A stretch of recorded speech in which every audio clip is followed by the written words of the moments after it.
Bueno, muy buenas tardes. Well, good afternoon. Once again, we greet particularly those that have joined us virtually, both via Zoom as well as YouTube channels. To start our afternoon session, Wednesday, the Digital Agriculture Week, we will start with a panel that I am sure will be very rich to exchange ideas and proposals to drive digitalization in agriculture. We are accompanied especially by Microsoft, Bayer, and Veolia for this panel. But it would be mandatory to listen to the view and the contribution of firmly installed companies working on other generations of technology in agriculture that are now working in digital technologies, their vision, their plans, the actions they are undertaking or planning, and then have an open exchange amongst those here representing the different companies as well as the AgTechs, particularly not only those here present today that have been the winners and are participating in person in the Digital Agriculture Week, but also those that participated last year, the AgTechs that participated last year in the Digital Agriculture Week.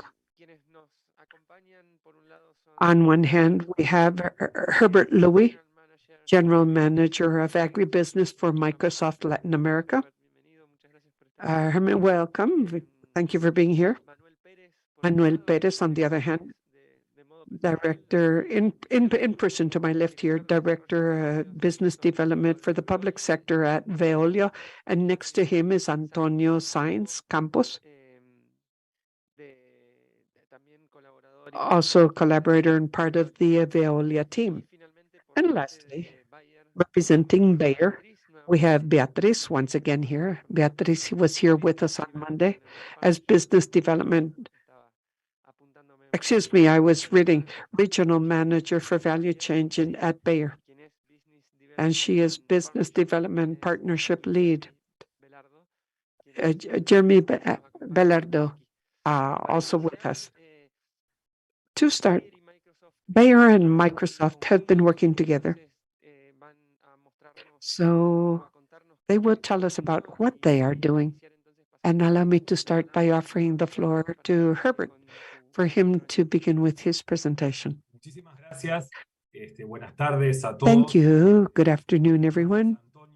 Good evening, Antonio, who is in the mother nation. But it is good to be here in Latin America. Thank you, Fede, and the entire team at ICA for this fantastic leadership that you have been showing day by day to create an actual impact on the transformation of agriculture for the region. I would like to once again congratulate the AgTechs that have been selected to take part in different manners in this Digital Agriculture Week. And I would also like to thank you for your commitment towards digital transformation in the sector. During my presentation, well, in fact, there are three different companies, two of them. Bayer and Microsoft wanted to present together. We have a very close partnership, and when we were preparing for this event, we said, well, nothing better than to show you an actual example of how digital transformation has embraced us, to think of a partnership, a deep partnership between two companies that have quite different areas of attention in the creation of digital platforms. Microsoft and a company like Bayer, the leader in multiple disciplines related to the pharma and agro world. And I believe that this precisely clearly talks about the point in time we are experiencing. I will present quickly and instead give more time to Guillermo Velardo, who has taken out time from his vacation. He is at an airport, so we hope everything works well in his presentation. But that shows Bayer's commitment towards this Digital Agriculture Week. I mentioned that if you want to go fast, go alone. If you want to go far, go accompanied. And this represents the ecosystem, the agribusiness, the agro-industry world. And that is what we continuously foster in our space as Microsoft and obviously with our partner Bayer, as well as ICA and other actors in the ecosystem. I will go very quickly. We will cover three different points. One is a global overview of the agri-food system in Latin America, but just a hint, because clearly I am sure you have gone in great depth over the last few days. The role of technology, then why now? That sense of urgency, and we can use it in two different directions. Perhaps for someone, it may be useful as something very new, but also to help these architects that are today are presenting and facing the different environments in this ecosystem in Latin America, the agribusiness sector in Latin America. And this will give you an idea of how we see this from Microsoft and Bayer, and you may find our efforts useful. And we show the commitment of Microsoft and Bayer with the agricultural ecosystem in the entire region. And we will show some elements that make this partnership very unique and which has a tremendous impact on the entire universe in the world of agriculture, in the world of agriculture and livestock. I am sure most of you understand this concept, which is very actual and has become a cliche for by 2050, there will be 10 billion people. And with that, we exceed by far the 8 billion a few months ago. And that in order to face the demand for food products in quantity and in nutrition, we have to produce 50 to 70% more of what we are currently producing. The green numbers have more to do with Latin America, and what is in blue has to do with the entire world. Latin America plays a fundamental role in feeding the entire world. I used 28%, but in another event, I was corrected and was told it was 36%. But I want to be as realistic as possible, hopefully pessimistic. But anyway, in Latin America, we have a huge percentage of the tillable land on the planet. Not only that, but accompanied by the water resources and natural resources needed for healthy agricultural activity. And something else very important, 8 out of the 15 most mega diverse countries are in Latin America, including number 1, which is Brazil. If we think of the use of natural resources, 70% of fresh water on the planet, one of the most sacred resources we can have as humanity is for agriculture. And approximately 30% of what we mean by sustainability and greenhouse gases result from agriculture also. So if we talk about climate change, it has been clearly proven that when there's 1 degree C more in average temperature on the planet, we affect approximately 10% of the world food production. That is enough to give you an overview. These are the most simple aspects that connect to the challenges of agriculture. Normally we talk about, we say we need to control the risk, which is what makes the difference in the area of productive activity. And for that, we need to have clear access to information and connect that information to knowledge and have access to financing, precisely to control whatever we can control in our universe. At least so far, we have not found the way to control climate or weather aspects directly or immediately, but we can take action, and we know there will be stronger winds, for example, or if it will rain, so we need to take measures, or if we will be facing a frost. All of these things we can do. Those are very important efforts. And this helps us create these digital twins through access to information and manage these effects that are critical for a healthy agriculture productive activity. To the right, you see 8 indicators, which are those used by the World Bank in its reports known as EBA, Enabling Business of Agriculture, EBA topic. So for many of the countries in our region, we have these available. Very detailed reports, very thorough. Here we have the main categories. We have a topic score, an average of all these categories, but when we go into the report available publicly, we could go into greater depth to understand where our assets are, where our liabilities are, where we need to focus more to improve, and where we should leverage our strengths to continue growing. And here are examples of Brazil and Argentina. And this is basically to invite you to to show you how we present ourselves to third parties to generate this empathy, this connection with the specific reality of the country. So when we talk about the role of technology, normally I bring these slides that currently explain this point in time.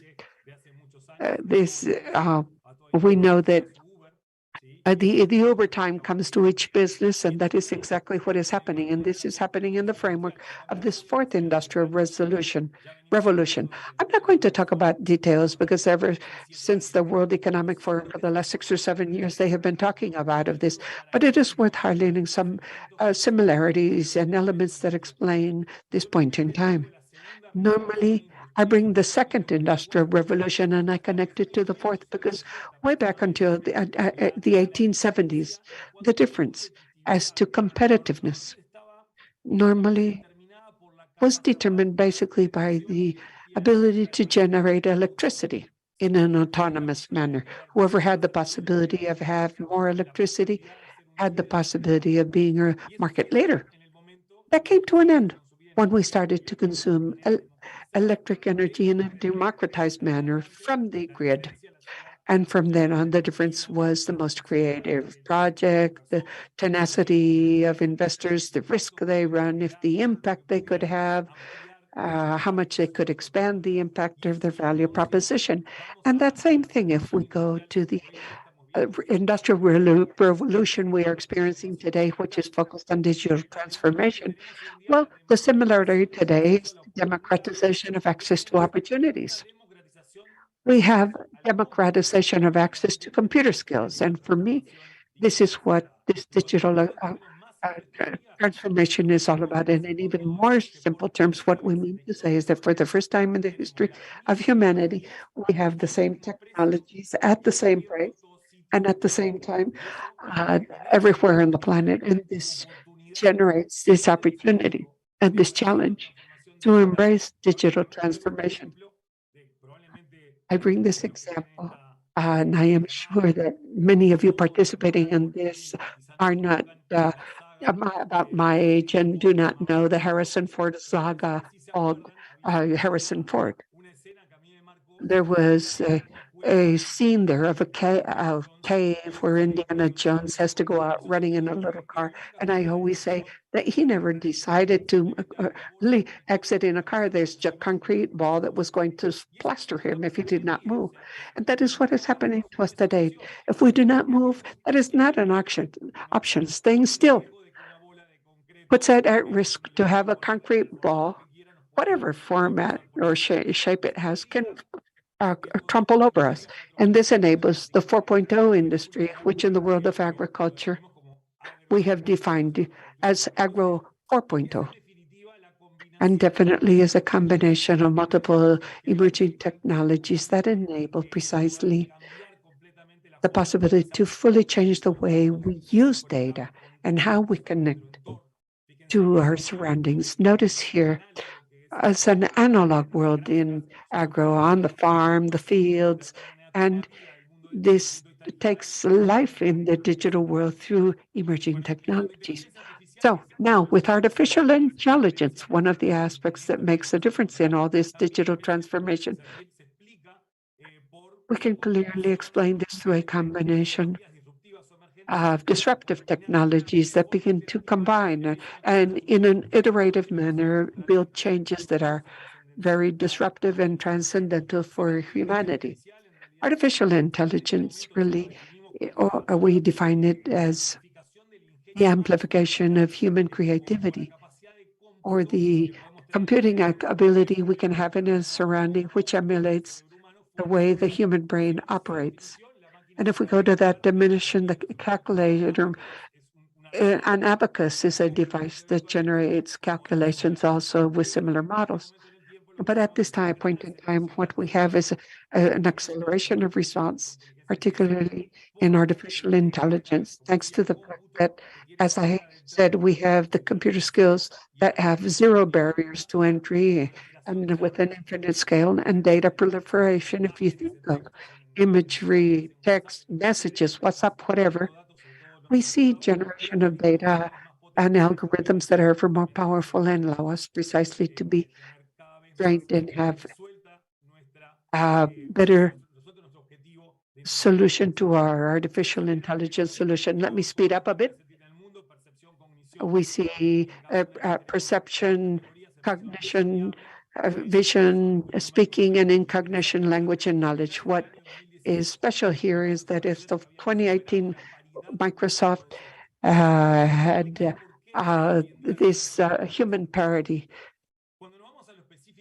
When we go down specifically into agriculture, what we see basically is the issue of embracing data. That is a major challenge. And with the data, then after that, build value. And if we go into the details of the data challenge, what we have is multiple industries that do not talk to each other and surroundings that produce unique data structures that are not correlated and that not in dialogue one with another. So we have this isolation between the different data generators. We have another key aspect, which is data storage, spatial and time data storage. That is a big challenge, and I will talk about it that's in greater detail in a moment. But an example is satellite imagery. We could have images that come to us every 5 days or at a different pace with a given resolution. We have data from weather bases that come every so often, and all of that has to be unified to make sense.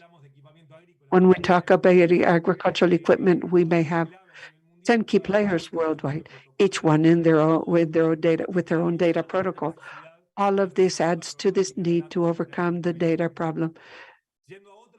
Now, going to another vision of the universe in the Agri 4.0, to be on the same page. We talk about 3 horizons. The first is have everything connected, then a predictive phase, and then lastly a cognitive phase. And cognitive is headed by those digital twins environments to govern these industrial, productive agricultural surroundings. Now, this is the position of the CEO of Land O'Lakes, an agricultural cooperative, huge one in the United States, one of our partners, in fact, worldwide for technology. And what she says, in her own words, is that rarely is it one single thing. Precisely, it is a combination of disruptive elements which allow us to significantly accelerate our response. So we connect a computer, the advanced analytics, artificial intelligence, cognitive aspects, all of these things together, and using the cloud as a vehicle, it allows to enable all of this. And lastly, once again, in the agro world, we want to become agribusinesses, data-based agribusinesses, and utilize all the data to generate value. So this is the last slide. After this, I'm going to give the floor to my colleague so that we can speak about this value proposition specifically. When I talk about in 5 levels, what we're doing at the agricultural sector. On one hand, we talk about corporate social responsibility, where we connect with projects that have that bring technology to rural areas of low density population. And this is not, there's no kind of real digital transformation without connectivity. We also want to develop digital skills.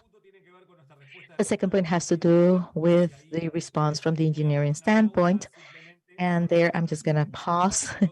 I'm just going to put that in the parking lot because this is something that Guillaume will be talking about in depth. This has to do with a cloud specific platform for the agricultural sector and also the generation of a number of components, value components for the agricultural sector from partners such as Bayer with their solution suites for power that power service. So and then I'm going to move on to the next third level. It has to do with our research response. Microsoft Research has a unit that has a special work unit that has to do with agriculture and food, and it is constantly launching components and elements in open source format.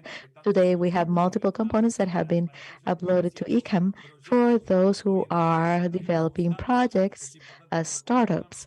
It is important for you to know about this because there we have a family of components known as Farm Vibes, farmvibes.ai, which are artificial intelligence bots. There are four of them. One is to be able to eliminate the blocking of the clouds that we oftentimes clouds in the sky that have an impact on the partial total consumption use of satellite images, and that it's called Project Specite. It uses satellite super high frequency radars, and that this will enable people to use this 100% of the time. There's another one to have temporal and space data, like like I mentioned at the beginning, and this is something that Guy will be talking about as well. And this is 100% related to the challenges we mentioned. And there's another component known as Deep MC, Deep Microclimate, that predicts that does weather predictions with an amazing level of certainty. And there's an example in which we consume information from a meteorological weather database that kept telling us that the temperature was going to be over 3 degrees Celsius, but in our model, it said that it was below zero. It means that there's going to be a frost. So again, those were very eloquent graphs that said that showed that we were handling the correct information in terms of forecasts. So that's available as open source in GitHub.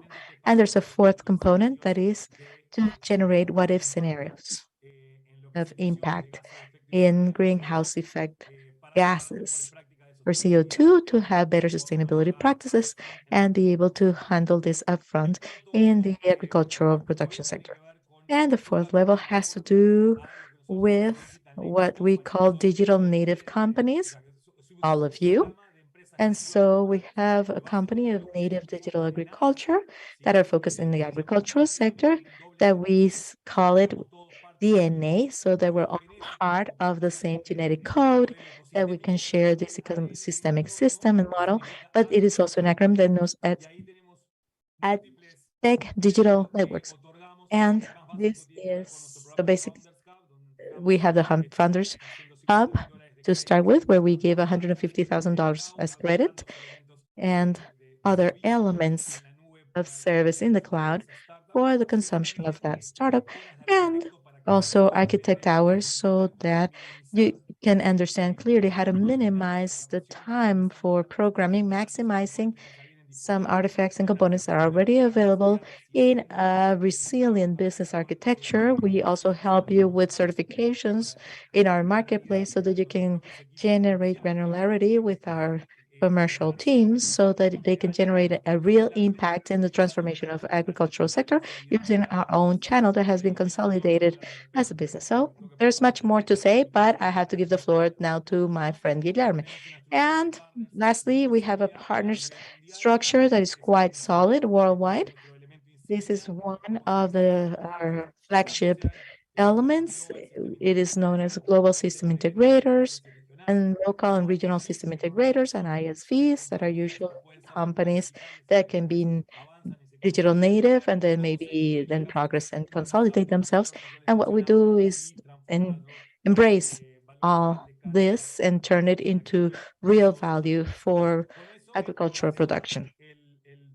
And with that, I'll give the floor to my dear friend and partner, Guilherme Velardo, who will be presenting from the airport, Guarulhos, Sao Paulo. Buenas tardes a todos. ¿Me escuchan? Good afternoon, everybody. Can you hear me okay? Voy a intentar pasar una presentación que está online de Microsoft I'm Device. going to try to send or send you the presentation or show you the presentation. If not, I'll send you the PDF because my internet connection is not too good. Can you see my screen? Me compartir novamente. Momento.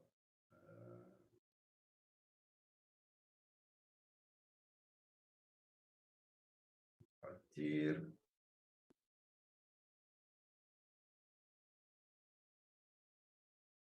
Fala um momento, por favor.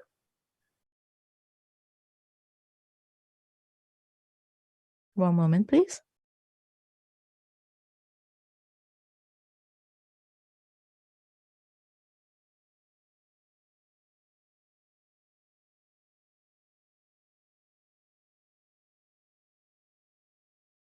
Agora? Sí, se Ahora ve sí. bien. How Perfecto. about now? Yes, Deixa eu perfect. me ver aqui. Aqui, perfeito. Bueno, Okay. entonces, vamos a hablar un poco. Yo voy a hablar I'm español. going to Pero speak voy in a trabajar en Spanish portugués. Espero with que some estén words in Portuguese. Hopefully, you'll be able to understand me clearly. plataforma But the que idea is estamos to construindo con explain Microsoft, to you what que is the platform that we're building with Microsoft, Microsoft Bayer Microsoft para lo agronegócio. Cloud platform for Entonces, ¿qué agribusinesses. pasa con las ideas que Well, what tuvimos happens with the ideas that we de esta had plataforma, with de esta regards plataforma to que the globalmente? platforms in Latin America and globally? I don't know if you know this, but we have the platform that enables B2B customers across the value chain from farm to fork. This is a digital tool for businesses.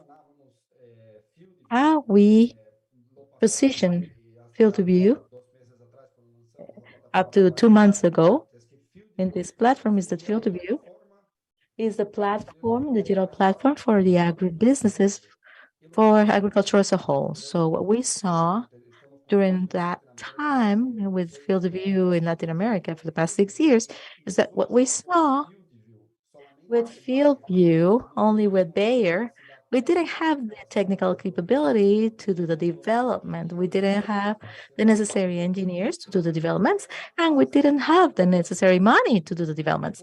So we then, how did, since we saw how things happen in the past, so we could be a data provider or a data consumer.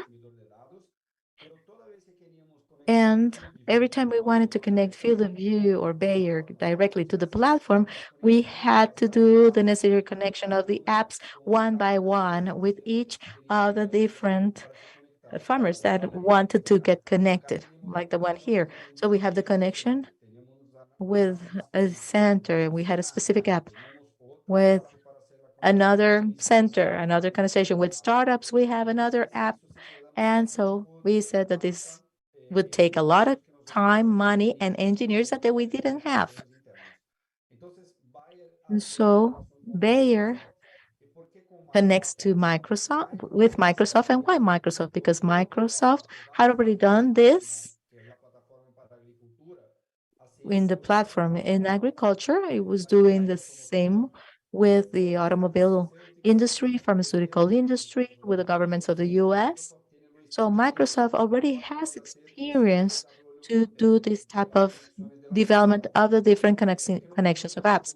So what we see in the future is the development of Bayer Microsoft as a cloud solution where the connections of all the companies will be automatically in Microsoft Data Manager for agriculture, and everything that has to do with apps and connections and all the part of the connections that we will do will be done directly by Microsoft with the suppliers and consumers of data. I'm going to give you another example.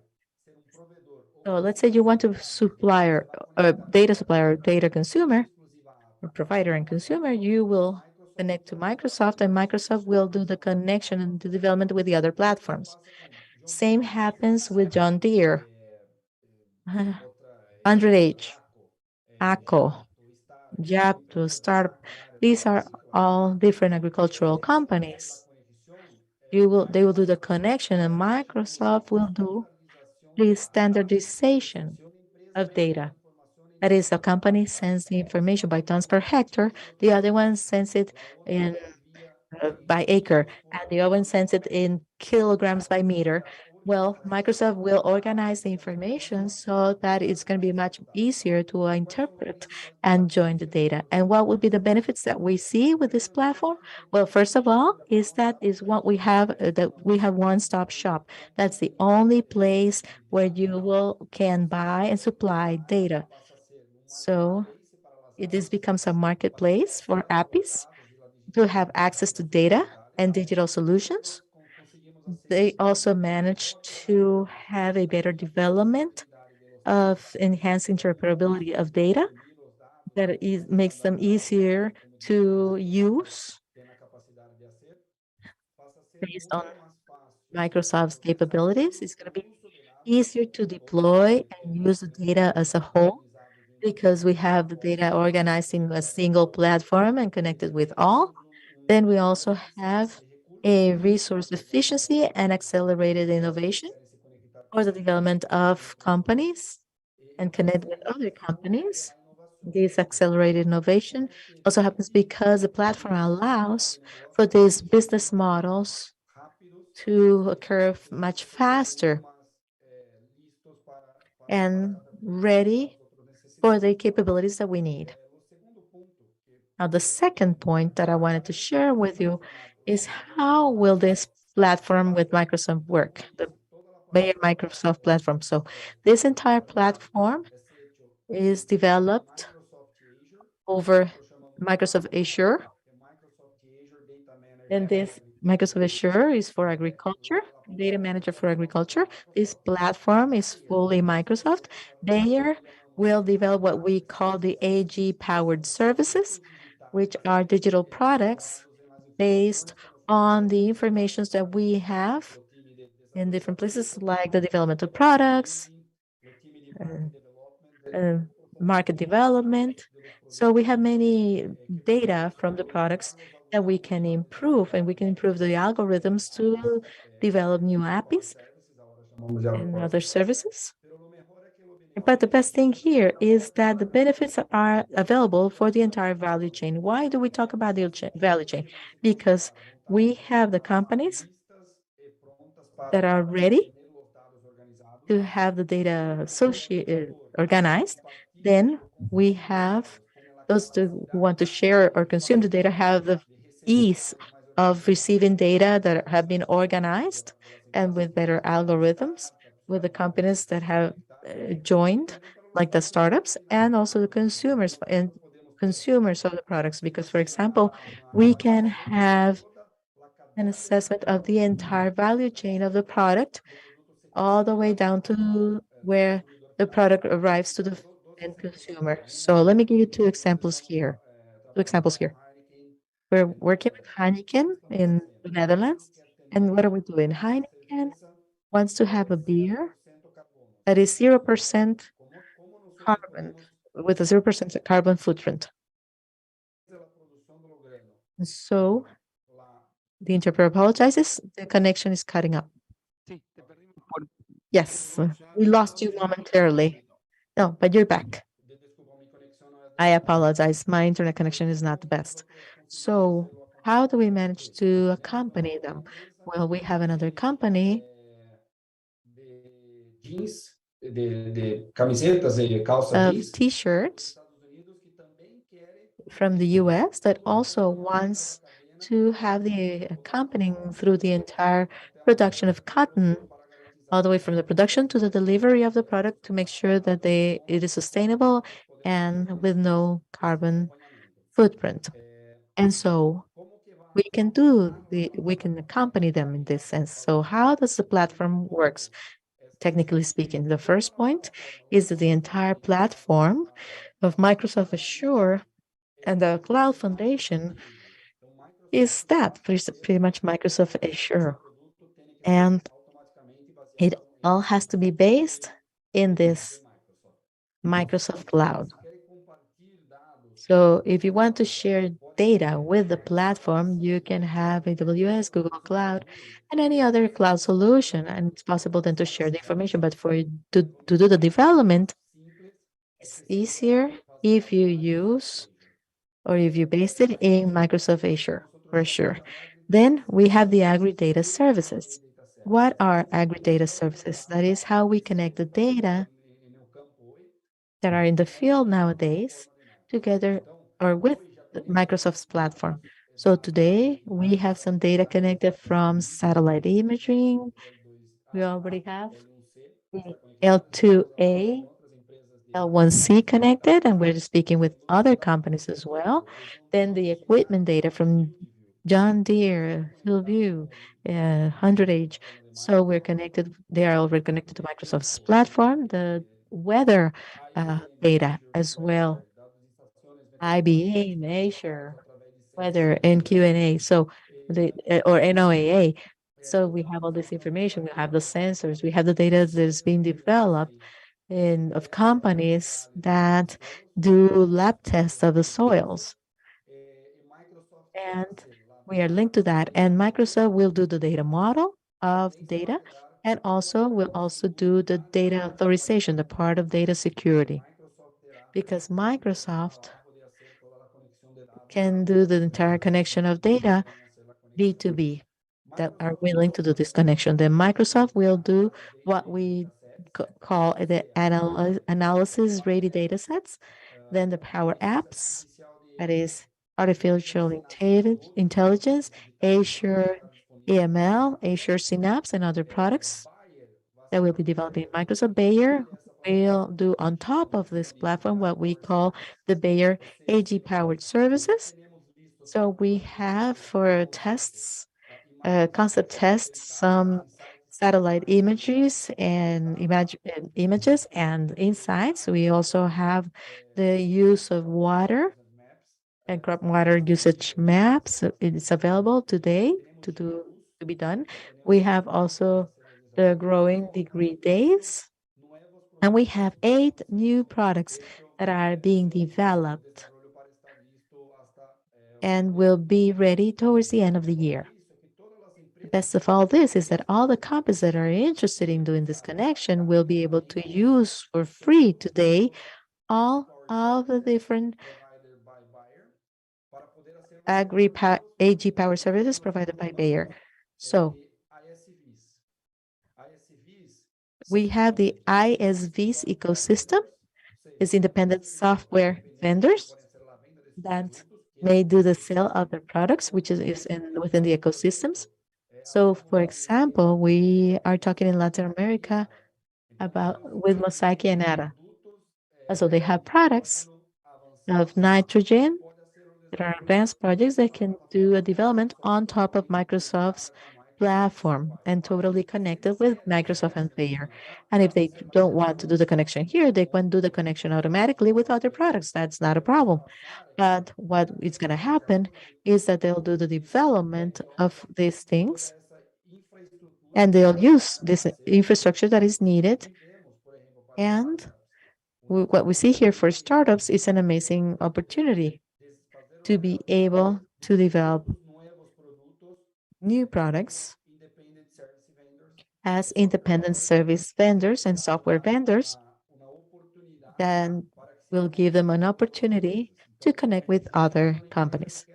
So if you have a company that wants to do some information on seeds or fertilizers, so you can do with Fieldview, John Deere, 100H, with Metaphor and other companies, you can do the connection directly with Microsoft, and they will do the standardization of data and will be able to give you this information already organized so you can do the development of those products and improve your output. So you always still have to have the connection between the companies that are getting connected.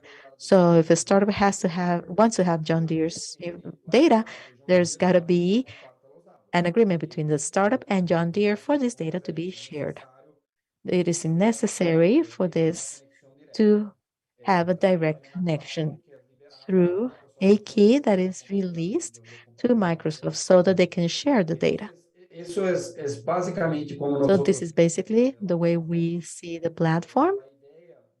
a ideia da plataforma The idea of é ser the Buyer's Microsoft platform is that it's going to be the first complete business platform that will be able to connect you with everybody, with startups, with large companies.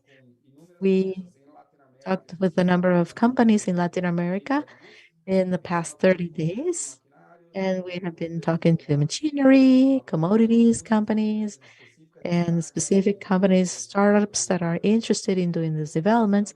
And once again, we're available to understand the needs and the demands that companies may have. And if they want to connect through Bayer and Microsoft, we can then start doing that for the different regions in Latin America and the Southern Cone mainly. So my Spanish is so. So if you have anything that you would like to add, if you did not understand something I said, just let me know. I can change to Portuguese. Guilherme, Hizo perfecto. La verdad, Oh, it gracias por was tu perfectly mensaje. understood. Thank you very much for your messages. And just to round up, what you said is that we may show you the product more in detail later on, but the idea of the different partnerships that can be developed and the disruption of the business models that can be attained is that you clearly, for the most part, as startups are moving in this pathway, and you can see that this is happening at all levels. Global companies and regional companies. We're going to listen to some examples from Spain for the rest of the region. So the idea is for you to feel motivated and to start collaborating. We are going to have a Q&A session, and hopefully we'll be able to answer your questions. But now I'm going to give the floor to Veolia's team so that they can convey their message. Yes, thank you, Heather. Thank you, Guillermo. Your message was so clearly understood and conveyed. So we are very clear on what you're doing, what you're thinking. And now I would like to give the floor to Manuel and Antonio so that they can tell us about Veolia and everything that they're doing and planning. We have a very recent agreement with Veolia, a recent relationship with Veolia, but we're amazed by what they have done, and their plans in different verticals, but particularly in the agricultural sector in Latin America and the Caribbean. So we are looking forward to listening to the details. Well, Federico, thank you very much for giving us the opportunity for joining you in this event. I am amazed of all the things that we've been listening to during this week by the different presenters. Mariana, her attitude was simply incredible. And from Veolia, we want to give 2 cents to be able to work in this agricultural sector. And so I want to be very brief because Antonio will be the one explaining what we will be doing with water. And so Veolia is a company that works in 3 sectors. Antonio, next slide, please. We are working in the water sector, in the residue sector, and energy sector. All 3 together give us our purpose as a company worldwide. We want to be an ecological transition company. And what we want is to think about the water stress that was mentioned in one of the workshops this morning. And one of the things that is of much concern, which is water scarcity. And so how can we digitalize? How can we think about digitalizing agriculture if we don't have any water? So we're very much concerned about this topic. Sometimes we're too harsh, but that's the reality. Europe is undergoing a major water crisis major droughts. And every time we have droughts, we think about water and the needs that we have for infrastructure. And sometimes we forget about the data that we were given before. 70% of fresh water in the world is used in agriculture. And out of the water that we have, 70% is only 2.5% of that water is fresh water.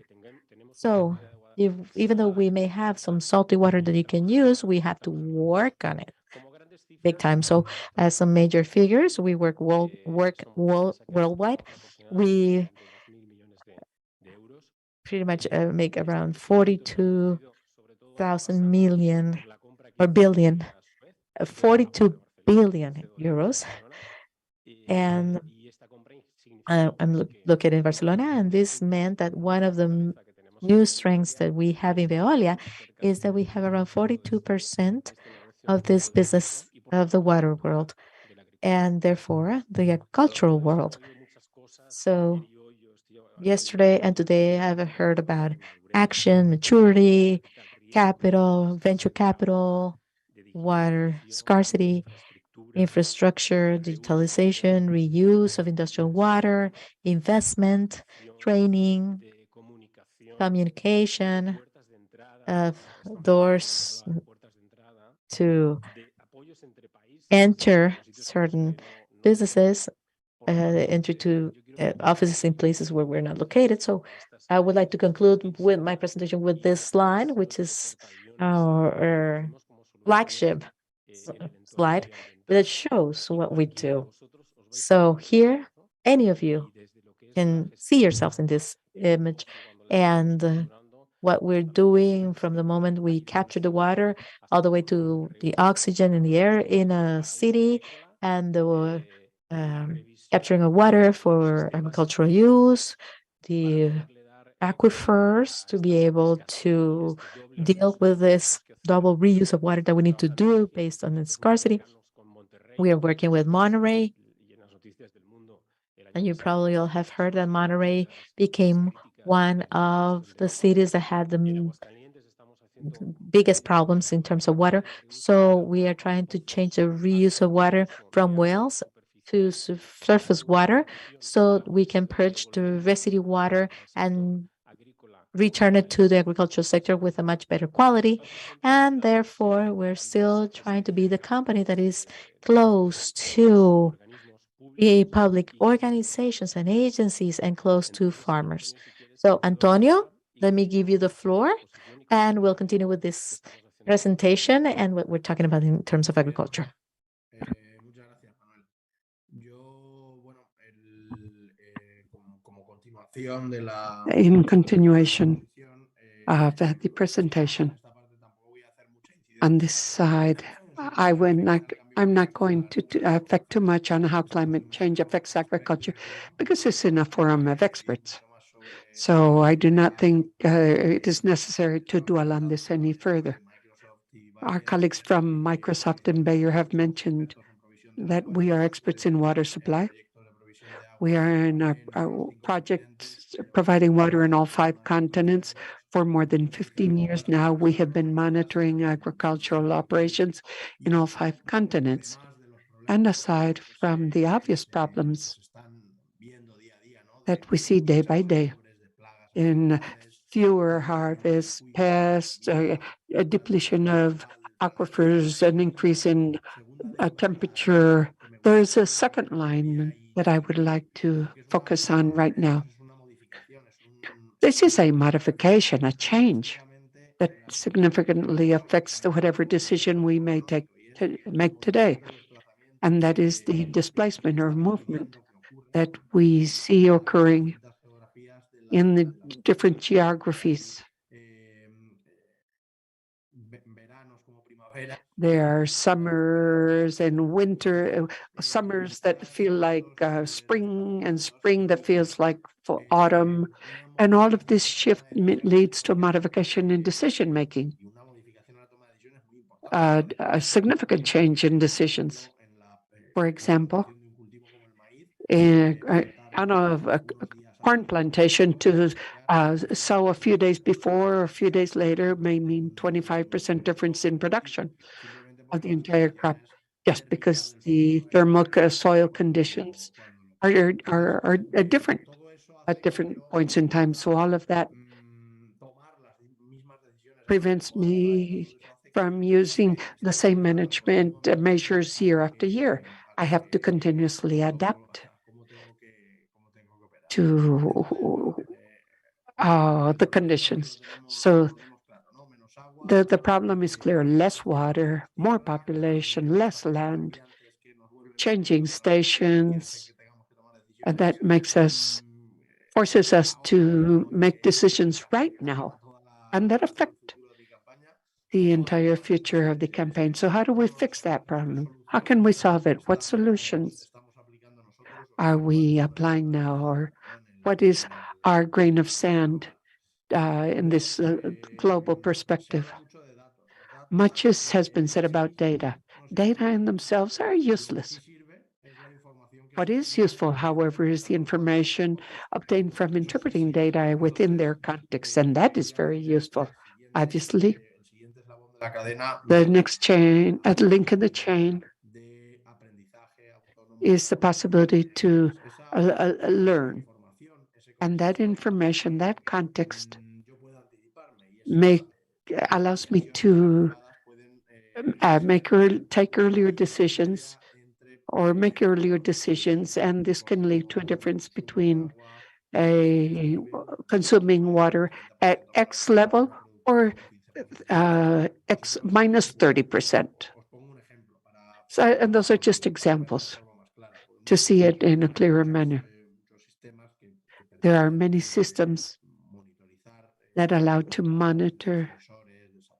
There are sensors, satellites, connected agriculture machinery, et cetera, et cetera. And if we see 20% soil humidity, well, that is one piece of information, but that is completely different if I am in lime land or clay land or what have you. It's completely different. The way a crop will respond depending on the variety and the age of the plantation. There's a series of water parameters that make this percentage be completely different in one context or another. So make the calculations and predictions, considering that for agronomic decisions to be fit in that context is fundamental, and that is why in interpreting data and information is fundamental, but it is also fundamental to match data, to continue elaborating on this same case. I clearly understand the type of soil I have, the type of crop, et cetera, et cetera. So I clearly understand that in order to optimize production, I need to maintain my soil moisture at a given percentage. Well, then I know that if I have other systems that are calculating the risk of a disease, and I can predict that perhaps if I irrigate for 30 minutes at 8 p.m., well, then the amount of water I will bring into the crop, because the irrigation system is a sprayer, and this will lead to a likelihood of completely killing the crop in a matter of 2 weeks. So that matching data, the comparing data, that global view, that global context is precisely what we are considering and are the technological solutions we are applying to production areas. So the system or systems that we implement will allow us to make better management decisions and bring us peace of mind. I know that the decisions made today not only include basic conditions of today, but also a series of other data that have been compared and matched. And that is impossible for one person to do it if there is no system working 24/7, looking at the data and the forecasts and also matching them and comparing them so that this crossing of information does not affect me well. I have no guarantee that what I decide today will not have a negative effect on me tomorrow or kick off or trigger a negative reaction in the future. So we have created this paradigm of agriculture with all five senses, where we consider the different sources of data coming from sensor stations, satellite, connected machinery, or connected machines, a combination of all these data and forecasts. And one more thing that we are considering and that we consider to provide that optimization and improvement in productivity are agricultural management efforts that are sometimes left outside the equation. We must consider the operational side of producers. That way, that form of management, not only including climate variables, irrigation, fertilization, and other treatments, all of that is important, yes, but these agricultural operations, the pruning, etc., affect forecasts and radically modify any management recommendation made. And that is also part of the equation. And it is fundamental to consider. And how are we taking it to farmers or implementing it? Well, we are doing this through a solution that we have called a collective solution, not only to take the product globally to a given broad area of application like a tropical region. We are giving water supply services to these different communities or set of communities. And what we are doing with this is take digitalization down that last mile, not only giving them the water, but also helping the users of that water to optimize its use. That is, we are developing projects where we take digitalization in that collective format to all for users for them to benefit from it. What is the second objective? Well, reduce costs, democratize access to these technologies, and by collaborating and sharing infrastructure, they can have better access to solutions at a much lower cost. So I am about to end with this part. In all our portfolio of solutions, the ones we offer regarding irrigation recommendations, plant performance, optimized water management, energy, etc. We integrate here all different solutions, and we are always seeking new technological components to offer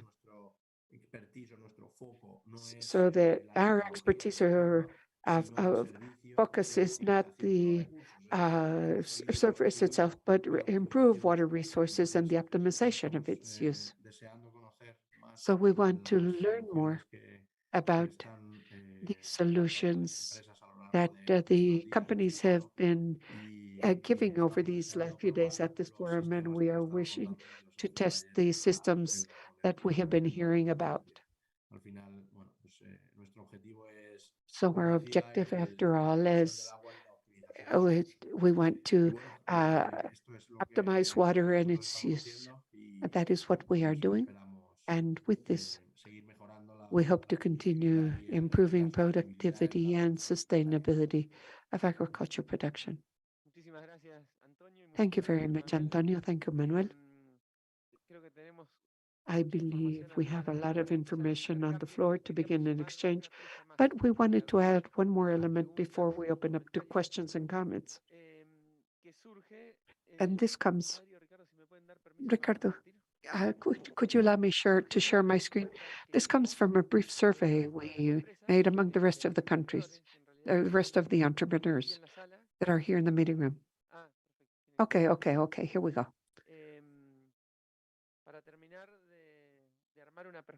to put together a picture very quickly, just to encourage a discussion.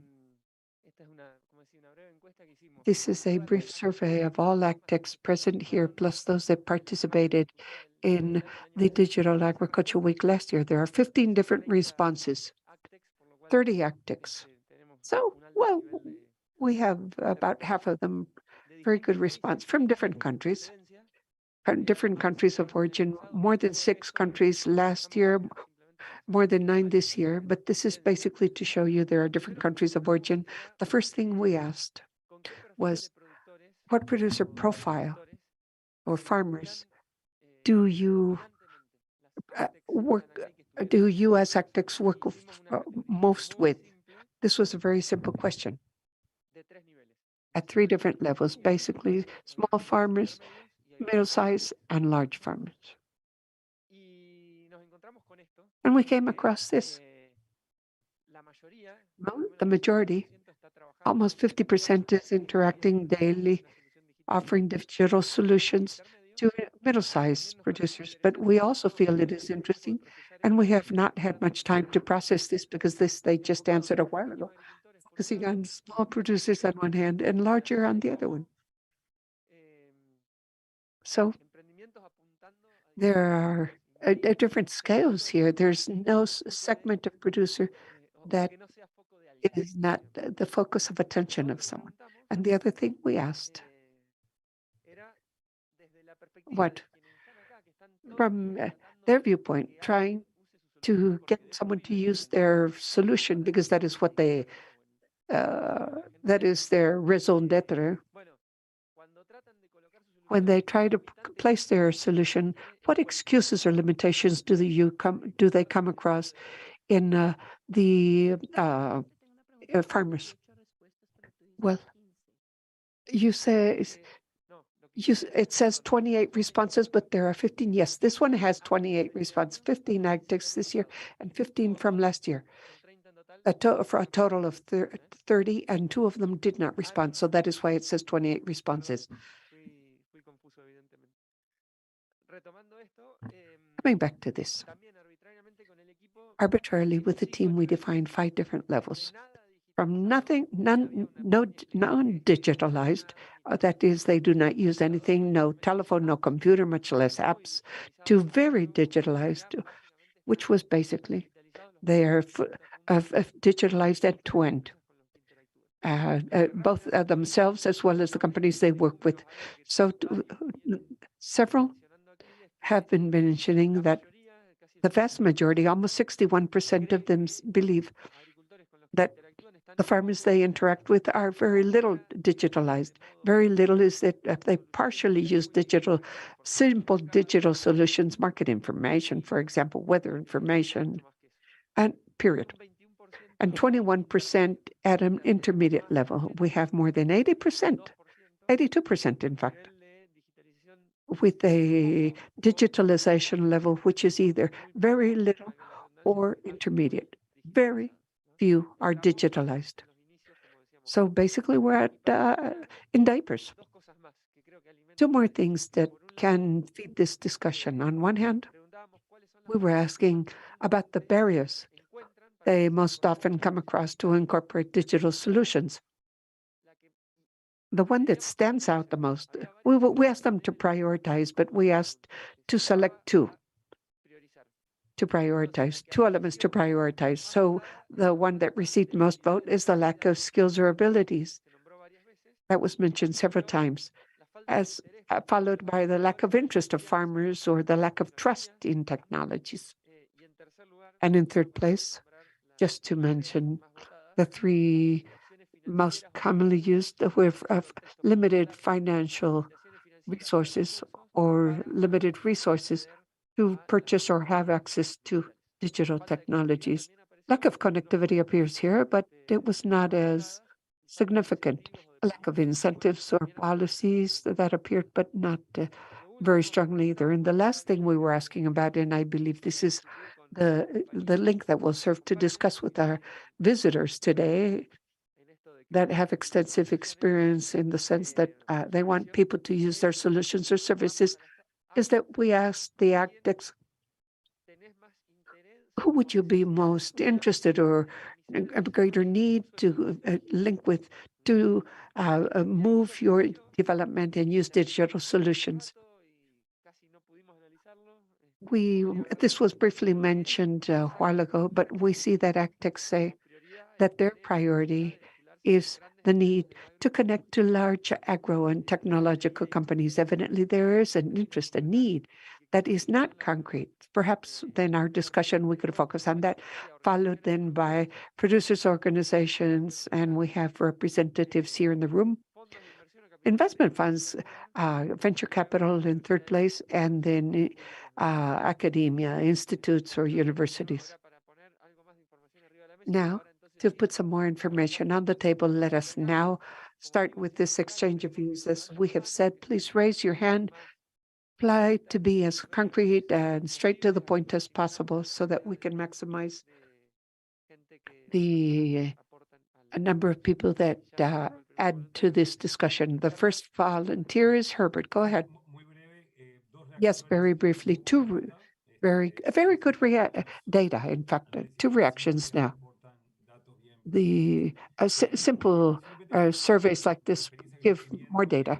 With our experience, I see that we could have a very good connection between high tech and low tech. In essence, when we think of farmers in their management, regardless of their size, small producers or part of a cooperative, for example, all they need to know is whether, well, if they are growing bananas, so when you know that the bananas, when the soil is too humid and the winds are more than 14 kilometers per hour, they tip over. So the message is to not irrigate that day because there's a big risk of damaging the product, the crop. Just imagine all the analysis required to predict a given weather forecast, and something low tech like a WhatsApp to send the information to the grower. We have this chicken and the egg scenario here that perhaps help us move forward, simplifying the life of users. And my next comment is the last slide, and that was precisely, I believe, the spirit of this session, to show the relevance of all this ecosystem, the tech ecosystem for companies like our own. And I am going to speak now on behalf of Microsoft personally, and Bayer and Veolia can speak on their own behalf, but Microsoft is a generator of digital platforms. The only way we can reach success in the long term is to ensure that other actors in the industry embrace our technologies and turn these into actual value in view of the different industries and ecosystems. So for us, those AgTechs are critical for present and future success of our company. And that is why we created the program I mentioned called ADN, DNA, to connect small companies with the tech giant that may seem to be impossible to achieve. And it can be achieved. And that is our raison d'etre, to have these companies. So we are continuously in contact with them. Okay, thank you, Herbert. Perhaps I would like to ask Microsoft Bayer and Veolia later to tell us, particularly the AgTechs, what the door of entry, which door would you knock on for this? But, well, the truth is, this survey gives us a lot of food for thought, but I guess that happened to me with everyone. I have to be with the investment funds, with the policy side, the politics side, the private sector, and what I always keep in mind is water scarcity, and I will never get tired of repeating this. This dramatically has to affect our finding digital solutions to use less water and greater plantation yield. We have had pilot trials that we make available to discuss as wastewater, where we take that water and we use that water for farming and we make it be more selective as to the amount of water we use. And this response is evident. We see that practically we have reduced water consumption about 60%, 60, 60, and we increased production on that hectare in around 40%. The numbers are evident. Technologically, there is digitalization in the area, and water is being used right only when it is needed. This is a comment Antonio always makes. What we try to do is give the plant the water whenever it needs it and as much as it needs, depending on how everything is moving, how the environment is behaving. And that is why analyzing is so valuable for the feedback in generation. We have talked about some products and prices. For me, the highest price is the water you do not have. The water you do not have, huge price, very costly, because then you can do nothing about that. So coming back to your question, all those interlocutors are valid. Universities, we work a lot with innovation, concrete problems like the sargassum in the Caribbean, which is something that we have to see how to manage. We work with municipalities, how we can do the planning and how to work on water stress management. All of those are important in my view. Thank you, Manuel. Guillermo, you had raised your hand, but you lowered it. Just a comment. What we as startups have to do is verify what brings the biggest pain to growers. That is the most important point. Identify what they need, the digital tools, and we are here to help. We are developing the platform. Why are we developing the platform? Well, I want to connect all the companies that may be interested so that together we can respond and digitally help find solutions to these main headaches. That is what is so important for us. Thank you, Guillermo. Antonio, yes. Adding a bit to what Manuel was saying, and regarding the question, and particularly with the information from the survey, one of the reasons for concern or one of the limitations to adopt new measures is adaptability. Herbert was mentioning the high-tech and low-tech. Low-tech is the channel or the enabler to make available to growers something which is much more complex, something that is simplified to deliver that complex processing in a very simple manner. That is this is basic. To sell a solution or to be heard by farmers, we must consider all these elements.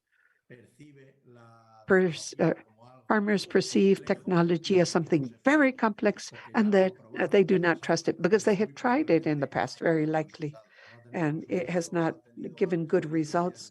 They have not had good experiences. So what is most important, in my view, is to consider the productive objective of that farmer. Talking about farmers, their objective is production with an investment fund for production. So if they are producing grapes for excellent wine, well, that is fundamental. They have to think of the production objective they have to give them a simple answer, and that is perceived as useful for a productive objective. If we present a technological solution which is simple to use, but does not lead to the final objective the grower may have, it is going to be useless. And then they're going to feel it does not apply to them and they ignore it. And that is the key point for this to become a reality. Thank you, Antonio. A comment, a reaction from those present here? Gabby? To add to what Antonio was just saying, not only will it not solve anything, but it will generate the contrary thing, a poor experience, and that will play against the objective, which is the drive digitalization. Right. We have to be very careful with that. We must be very responsible at the time of driving a given technology because technology has to solve pain points. We can never forget this. Excellent point, yes. Someone else here in the meeting room? Any reactions, particularly actives present? Albert? Well, my name is Olber Ayala. I work with the Colombian Federation of Cattle Raisers. This is a complex area. And the cattle raising area is even more. And in the dairy, well, needless to mention, we have identified that the big problem, aside from usage, is the configuration of the productive landscape or the ecosystems, those water basins that are suffering deforestation, poor soil use, poor use of soil cover, or there is no soil cover, even worse. So that landscaping part is very important, at least in Colombia, and I believe it happens in other basins.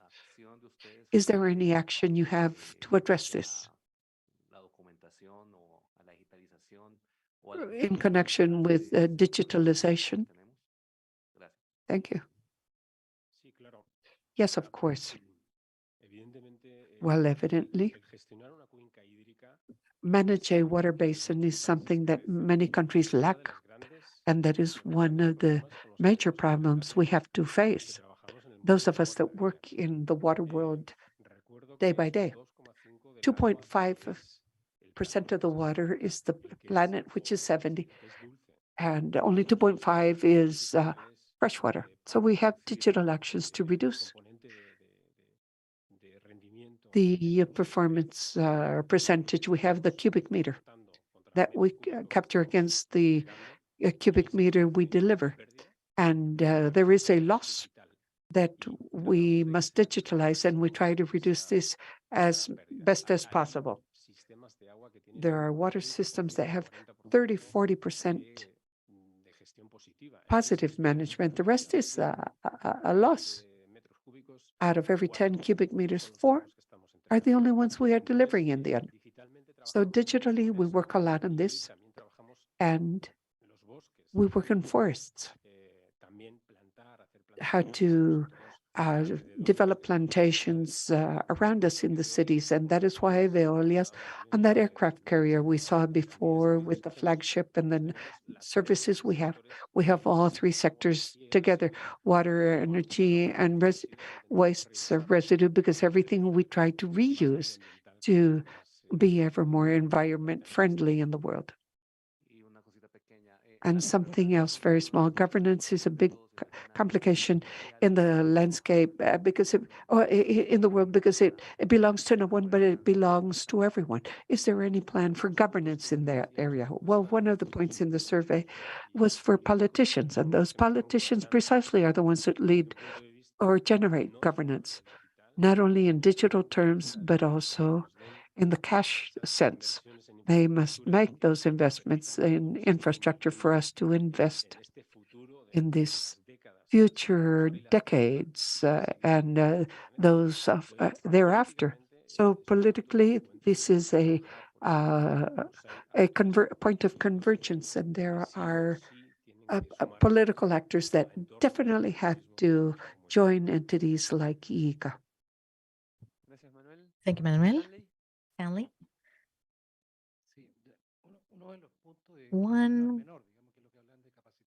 Another point that it's not minor is training, because oftentimes technology depends on something that came before. So if the design of the irrigation system was poorly designed, it's going to be very hard for me to manage this. Or if there's a problem in the pump or in the filters. So there's a complexity there that is not depending on a single solution by a startup. Maybe that I'm doing the irrigation correctly, but I'm not fertilizing correctly. So in the end, the outcome is not the one that I want because in the end, the producer is evaluating everything with a yield per hectare. And so it is important to help agronomists and consultants to understand that there is technology, but the issue is a multifactorial one. So it's not like I have a company that focuses on one thing if it's not within the chain, or if I don't explain that to the producers. And oftentimes things fail because of that. And you also were talking about validations. Who validates? Because you can find good companies and not so good companies and some that sell air. So something like that happened in Chile in the south with satellite images, and they were selling fertilizers based on that. And the problem was not the fertilizer, but the water. And so that led to a problem that was hard to change.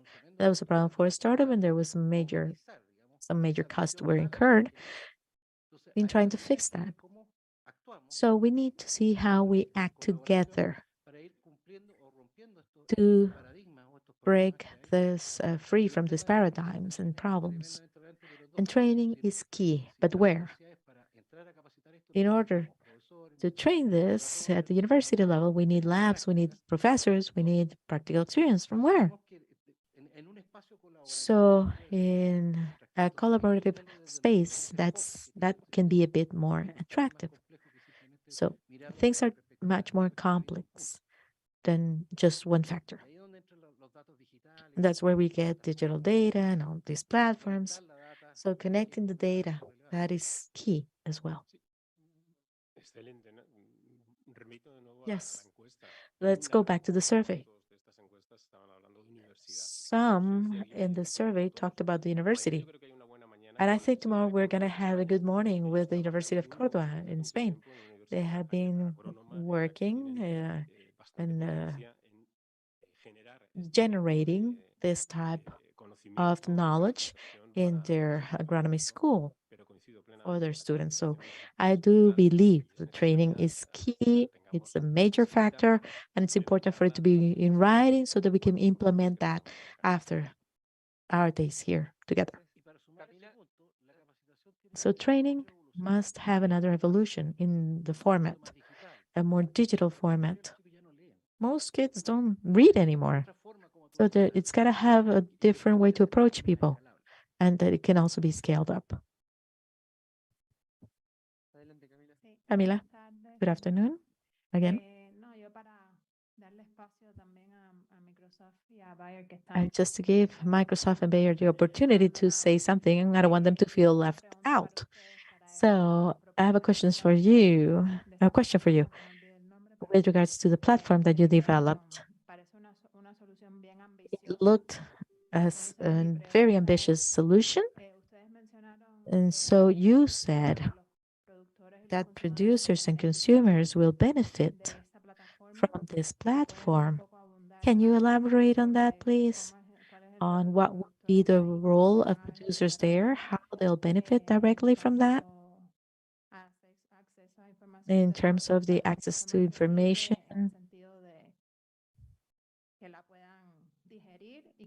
that can be digested and afforded. And the question related to this is what will be the AgTech role, like the ones present here in your platform? Yes, I can start and then I can give the floor to Guy.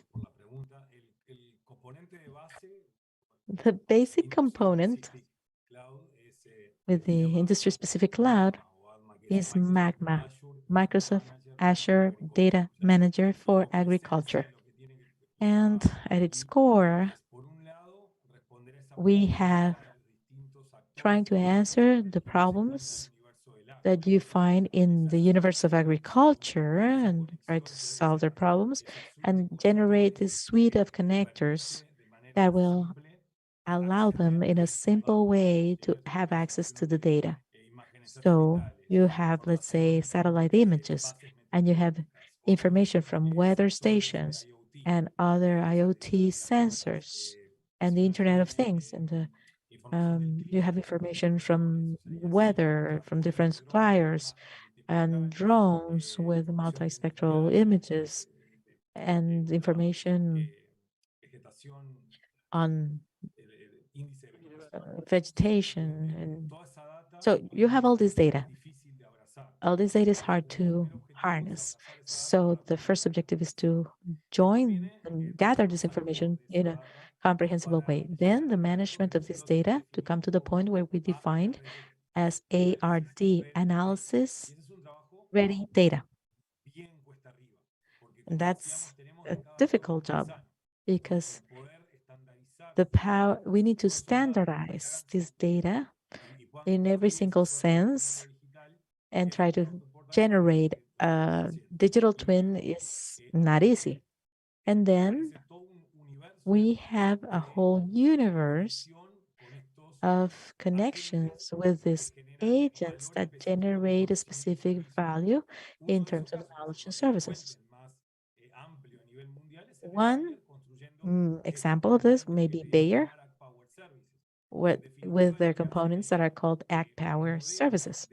They develop models of data that they already had for their own consumption, and they're opening it up or opening them up within their business as a license for services so that the entire ecosystem can consume the information.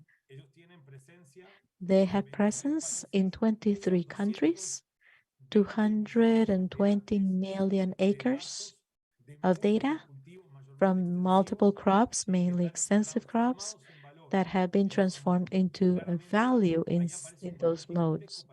So that's where producers will benefit greatly as they can have access to all this consolidated data and base their decisions on real data.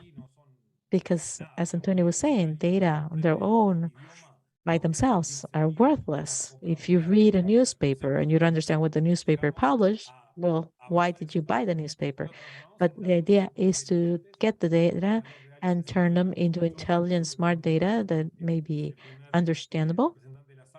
And I love what one of the actors mentioned at the beginning that talked about the purpose of technology. Technology is just a number of tools, and it only makes sense if it actually provides some real value as it is used. So maybe I can give the floor to Guy now to answer the rest of the question. So I believe that the points that you mentioned are very important, but the value that producers will gain is by sharing their data with companies that make sense to them. And that will allow them to improve the agricultural digital tools for their own purposes. So if the producer does not want to share data, they don't have to. The objective of the companies that will get connected is to become an ecosystem where all the startups and all the companies that have digital solutions for agribusinesses will be connected to provide better results and insights for the agricultural sector. And to me, that's key because if we do not have the development of the infrastructure to be able to share the data and use this data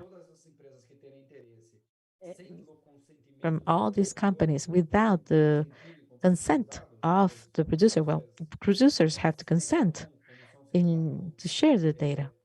That's a sine qua non condition. So we will be developing digital tools independent from others. So the moment we have all that connected through a platform that can be Microsoft, it can be some other platform. I don't know if we have others, but what matters here is that we are the first to bring a solution that is completely integrated. So to me, as an agronomist, it is important to have an ecosystem that has been created for us to be able to share the information, the data, and develop tools that are useful for producers. And other, aside from that, Bayer will continue doing developments, and John Deere will continue doing its thing, and everybody will continue doing their thing and developing their own products independently. But as the producer can obtain information from different people, from a harvester, from the field, and from the development, their development will occur much faster and will uh, help solve the pain points they may have. Another important point to answer your question is to understand the ecosystemic value of all this. We have the value that the producer will receive directly, immediately, but I would always like to highlight something else. We do not keep the data, and the data always belongs to producers and clients, and there's always this confidential use of data. And that's part of the decision. So whether you share or not, that's up to you.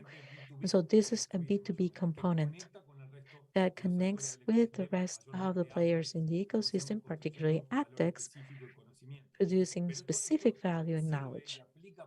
And this applies for banks, insurance companies, reinsurance companies,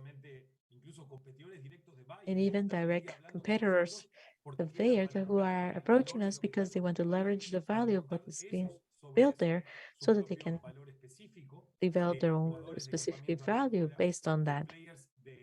Players, CBGs, um, food processors, retailers, all of them can be part of this ecosystemic chain in the agri-food business. Because if we want to talk about sustainability projects and traceability records integrated within a productive process, and for them to get the certifications and so on and so forth, that's all feasible in this framework. So producer can receive benefits from everywhere, have dynamic interest rates instead of fixed rates based on artificial intelligence criteria. An insurance company can do the same with their primes. And so just to give you an idea. Okay. Thank you, Antonio. Sí, And then I think we'll have a chance Sí, for one more comment, and then we'll un close. matiz a todo lo que estáis One diciendo, last súper thing for interesante y everything that you're saying, which is very oigo interesting, palabra por palabra. and I agree with all of you. Como matiz, la experiencia que tenemos nosotros, The experience cómo that we percibimos have cómo on realmente how recibe el valor el agricultor es la how información the mediante ese producer may acompañamiento. benefit from all Es this decir, is through the no support they solo get. dándole una tecnología y ya It's está, not que like la we use are just giving them y listo, technology that sino they can use and acompañarle that's en el it, proceso. but Es decir, joining them in the acompañarle en el process, proceso joining them teniendo en cuenta in the todos los process, taking into contextos que consideration tiene, es the decir, context decíamos where el they ejemplo antes del work. sistema de riego, ¿no? Before, we were Puede talking ser about que un irrigation sistema de system. riego I have que three diseñamos types of nosotros para soils, ese and a tipo de poor riego irrigation no puede system usar la tecnología, ¿no? is useless, Todo ese proceso regardless of how good the de technology gestión, may be. desarrollo de So this adaptación tecnológica en digitalization process and the en lo que adoption of sea, es un technology of proceso que whatever lleva size tiempo, no es producer inmediato, takes time. It's not something no se hace immediate. de en sí, ese It's not done acompañamiento overnight. es lo que a So nosotros, por lo that menos en nuestra experiencia, being nos ha together dado with las them claves is del éxito, what ¿no? has been key to El success ir to us. andando el camino de la mano del Walking hand cliente in para que hand pueda with our utilizar customers so that esa they can herramienta use y de and forma benefit pragmática for de, real in a de los pragmatic beneficios. way from the benefits of the technology. Thank you, Antonio. simplemente un matiz. Manuel, Esto one more thing. incluye, además, So Antonio, this would also include como that usted sabrá, Veolia, as estamos a trabajando company cerca del agua y that del is working cliente. close to También the podemos water and the ser client. parte de We este can also be consorcio de part seguros porque podríamos of ser the AgTech's financiadores approach because de we este can be tipo de acuerdos financiers con los of agricultores. O sea, nosotros this podríamos trabajar accompanying ahí of temas de producers. BOT, de Business Operation and You have Transfer, your punto business A, operation and para poder transfer. ahí también ser We can una be there parte and be en a cuanto a la part financiación of a possible financing Es option for fundamental the para romper la project. barrera de que a Yes, veces that hay is para key to be hacer able esto. to break the barrier that exists. Excellent. We need to conclude. We have Matthias from UCropit, Oriana from Visuality, and uh, someone else from Actos. So Matthias, then Oriana, then Marta. And with those three comments, we'll conclude. So the question is for Guillermo. We worked together at some point, and I believe that because of the times of the platform is quite new, and you're working on several topics simultaneously and trying to reach maturity in them. But maybe we can leverage in this platform. Do you share a roadmap, a public roadmap? I'm interested in really data, and I would like to know if you're integrating the inputs. Sí, sí, Guillermo, lo nosotros más breve Yes, posible, te pido, Guillermo, ¿podés please be as brief repetirlo? as possible. estamos integrando prácticamente toda la Yes, we're cadena integrating pretty y much the empezamos entire a trabajar chain. online después Matthias, we para can poder speak hacer la offline later integración. to do the Esta es una integration. idea también que hablamos la semana pasada, então estamos We talked trabalhando to agora other people last week, and we're talking to other people in the chain. So get in touch with us entre em directly. contato, se não You have também usar o my chat contact para information. If not, poder just entrar em contato. send it via the chat box so we can Bien, get in touch. Oriana, gracias. Oriana, thank you, Guillermo. Para Manuel de Manuel Veolia, from somos Oriana Veolia. de Visuality. Hello, I'm Oriana from Visuality. Mi aporte va más bien dirigido a que ya hay empresas I can locales say que that there are pueden local ser companies colaboradores that con Veolia can para mejorar collaborate la with sostenibilidad Veolia de in las terms of the soluciones que sustainability of the monitorean. solutions that you monitor.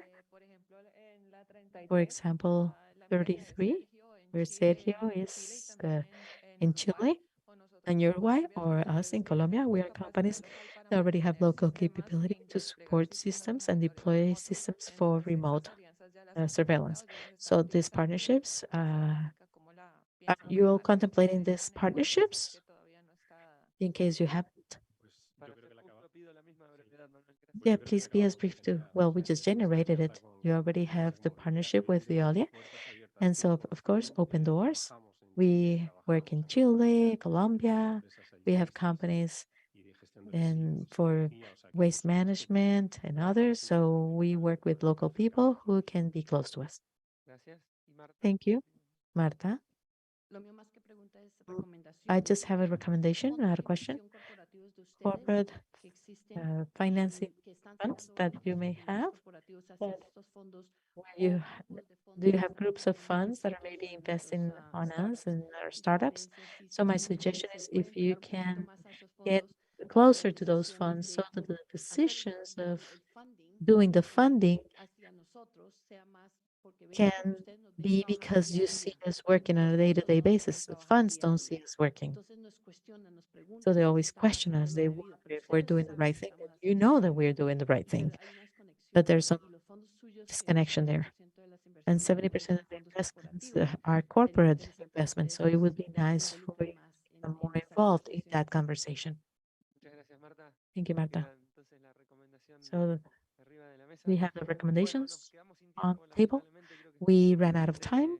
rico el I think that intercambio. the exchange of ideas was quite Aprovecho a saludar a rich. María del Carmen y a And Rubén por ahí, I would like to greet Maria del de las Carmen. Aptex que participaron And we have el two año of the pasado aptex that en participated marzo. last year. Thank you very Vamos a much for pasar joining ahora us. entonces a And un intervalo we're para going to have a ya tener break el último bloque.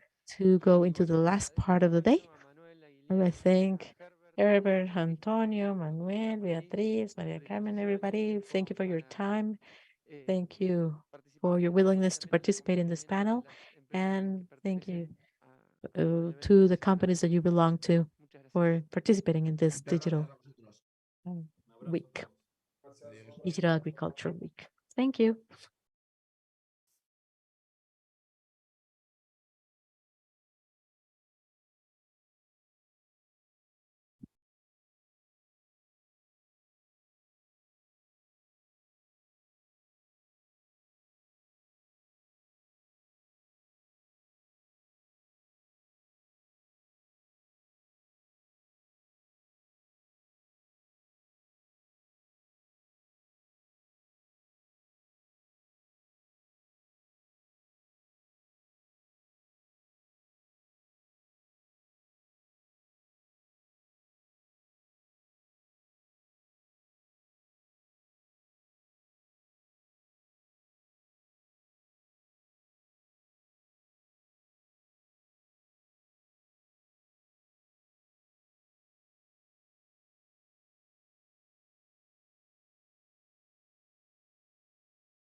Bueno,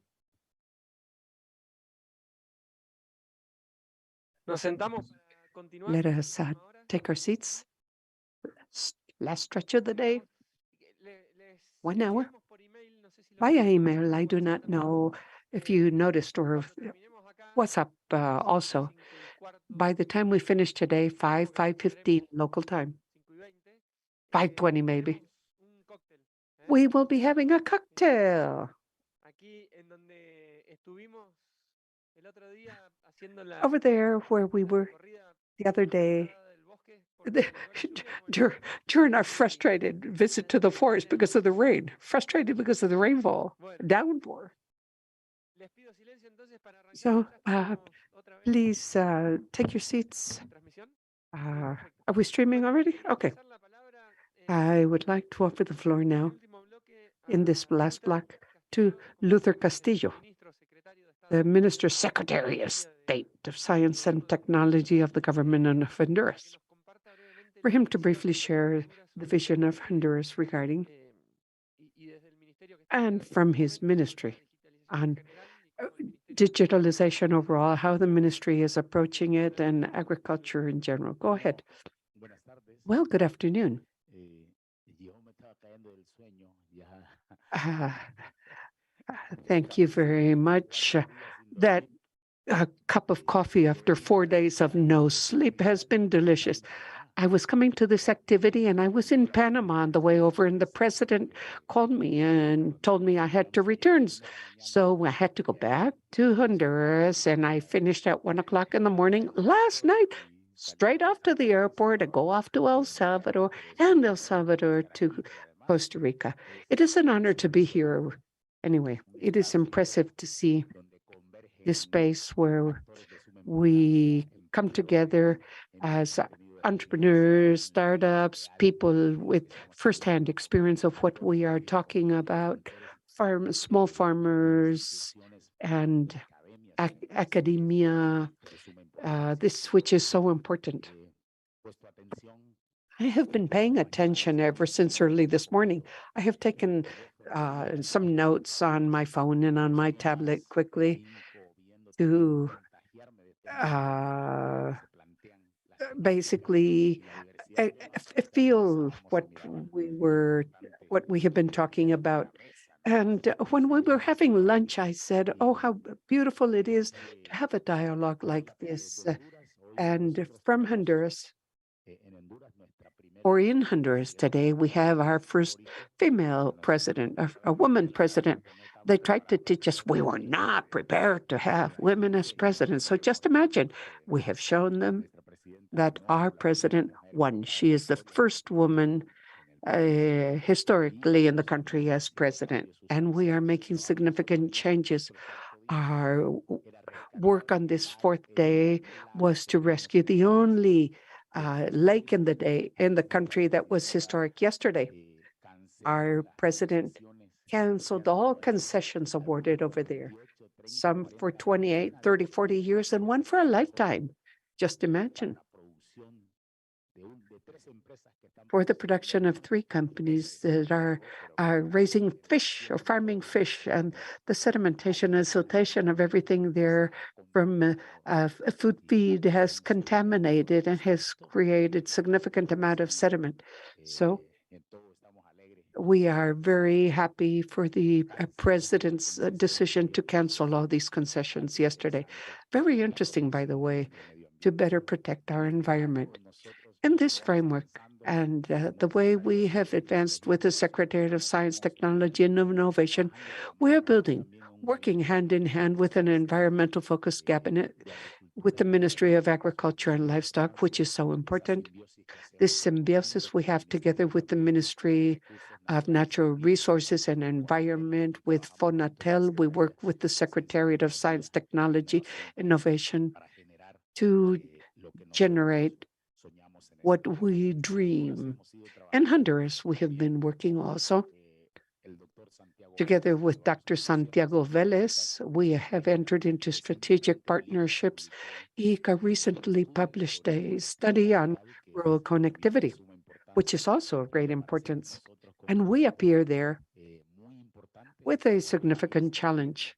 The country that has the largest rural population that faces the biggest challenges related to connectivity. So we are working hard on that. There have been changes from the last few years.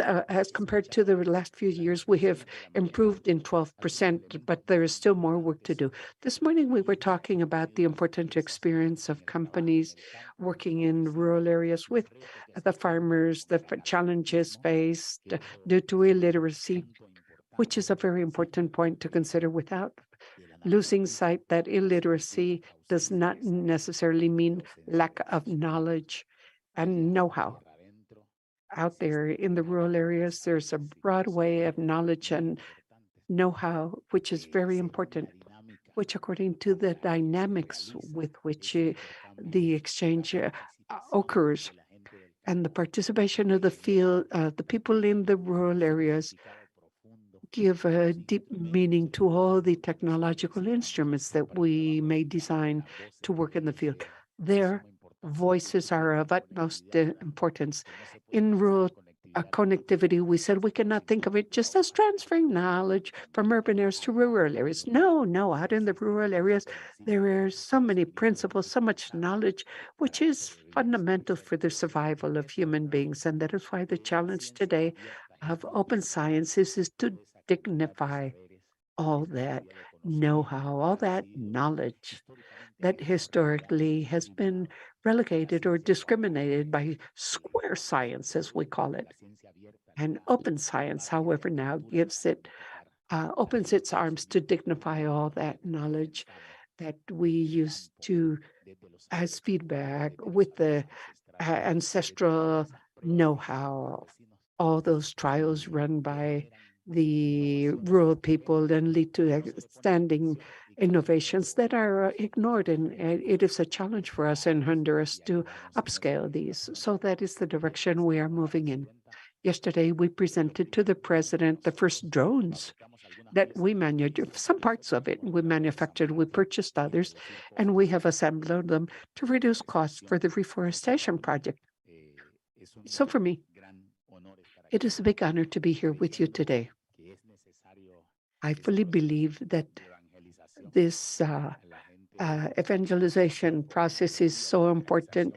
We fear this because we feel we are being colonized, but this dialogue of know-how is of utmost importance. And transdisciplinary nature and interdisciplinarity that must characterize that work done with the people in the rural areas is of utmost importance. I am a physician, a medical physician. I started medicine in Havana, Cuba. I was specialized, and then I studied 2 postgraduate courses in Harvard, but I was born in the rural areas. I am from the Mosquidian area in Honduras, San Pedro Tocamacho. There is no electricity nowadays.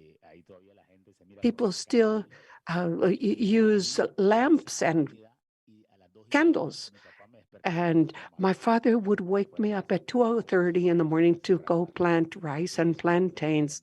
This is a world where I grew up, and that is why I feel so much passion for digital agriculture. I believe this is something this is important. It is important to learn from all your experience. Muchísimas gracias. Bueno,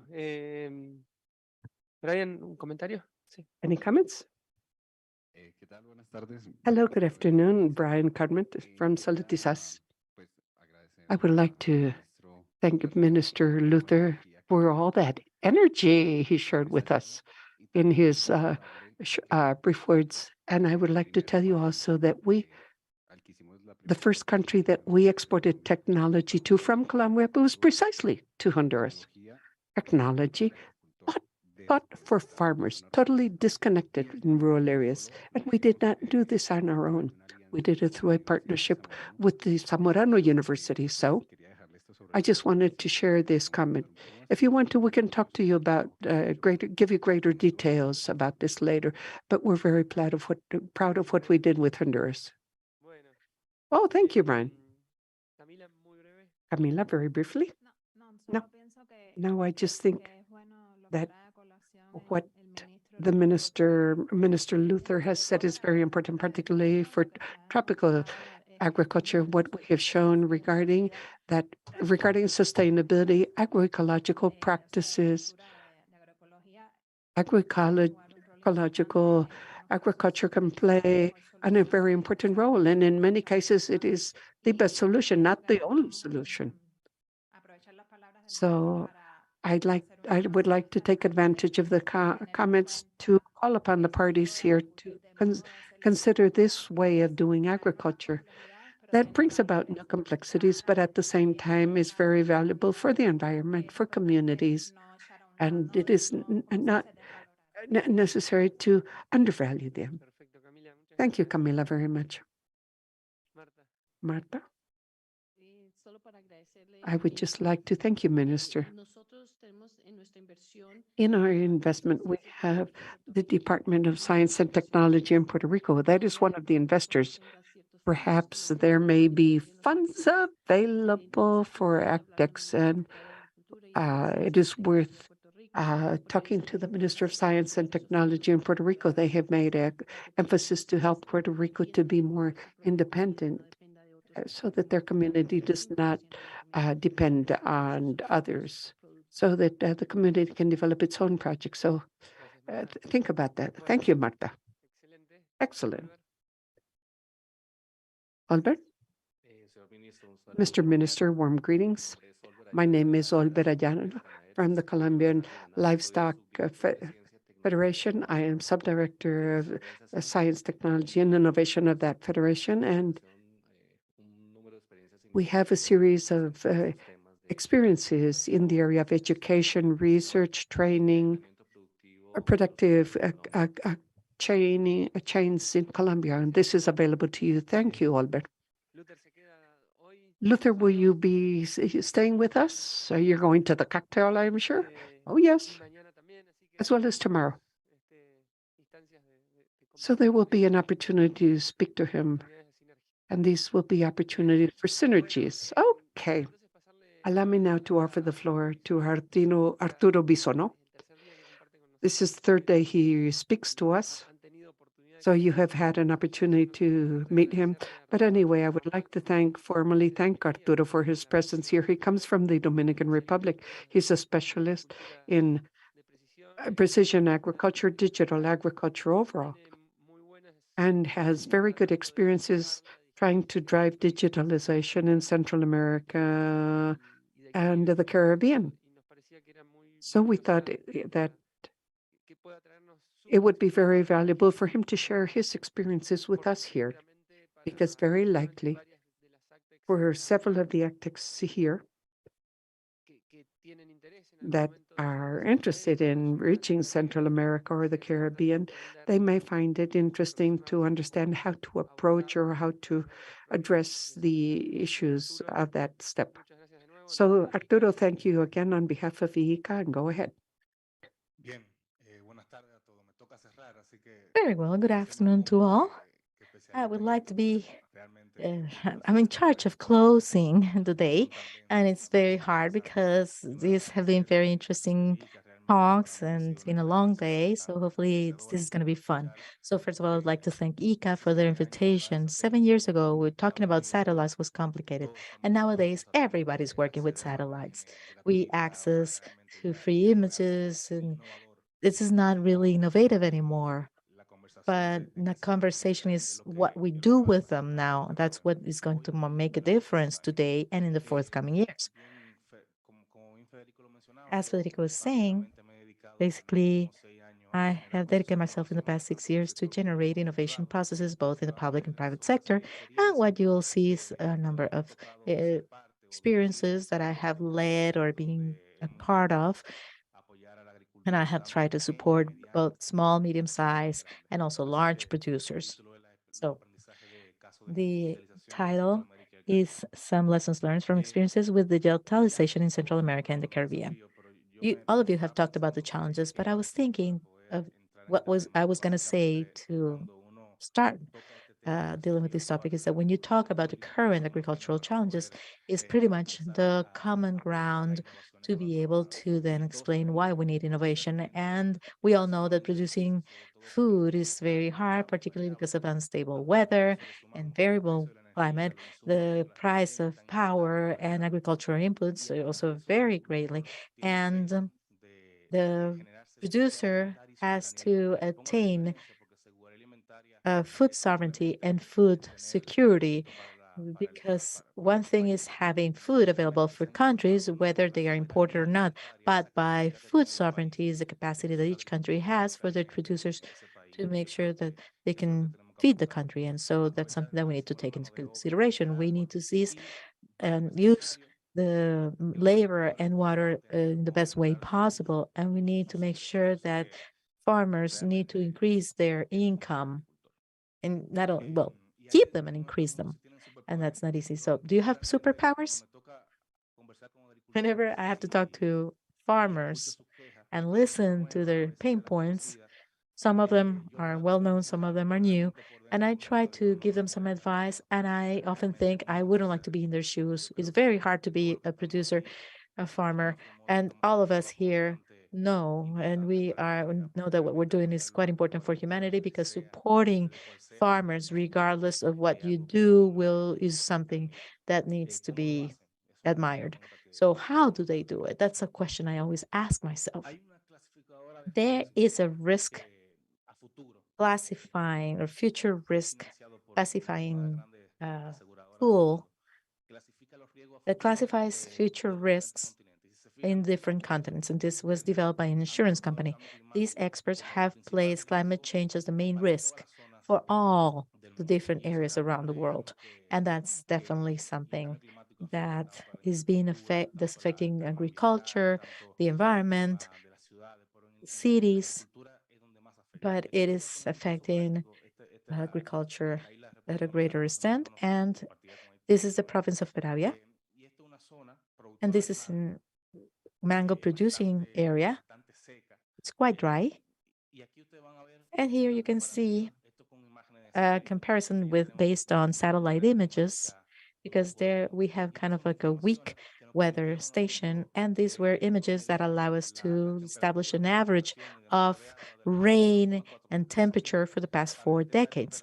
So for temperature, the decade of the 80s, if we compare them to the last decade of 2010, look at how the minimum temperature has increased, maximum temperature has increased, and therefore the average too. And when we look at the the rainfall, you can see that in each one of them we have about 30% less of rain and 38% less of rain from October to November. So when we do the balance between the supply, that is rain, and the demand, which is what we call the evaporation, in very few months we are over the demand of water. And so when we look at the first months, when there's a greater lack of balance, we see that's when the the tree flowers and then the first fruit starts growing.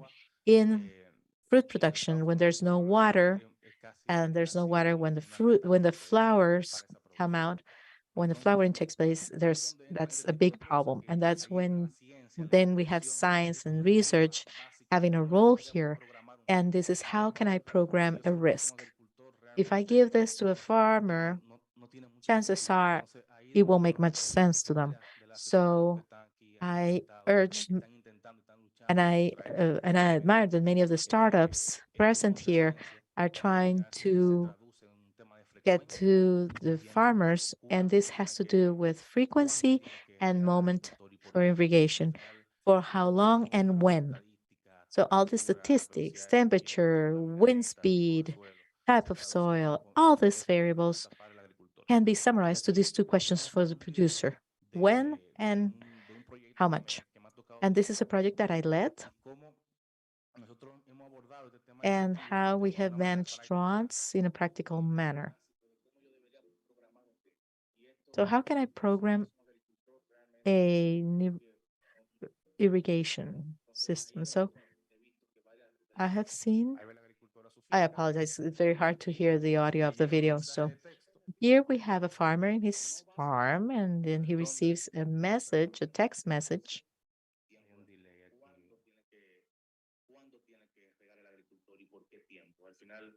So it tells the farmer when and for how long he should be watering his field. So here it is. If you see, what we have here is to do these calculations in an Excel spreadsheet, and they can be automated too. And here we pretty much send a message to the farmer. And so they go to the watering system, just open and close it, or start it and shut it down. So in my case, because I was a leader of this project, I wanted farmers to become aware of when to open or start their irrigation system and when to stop it. Oftentimes, they don't know for how long they need to water the plants, and they usually love the water just to run and let the water run for 2 or 3 hours. And then they run into problems because they are using pumps, they're using more energy, they're not using water wisely, and even their plants can suffer from excessive water. So here we have a team of agronomists that helped us calculate this, because if we run a survey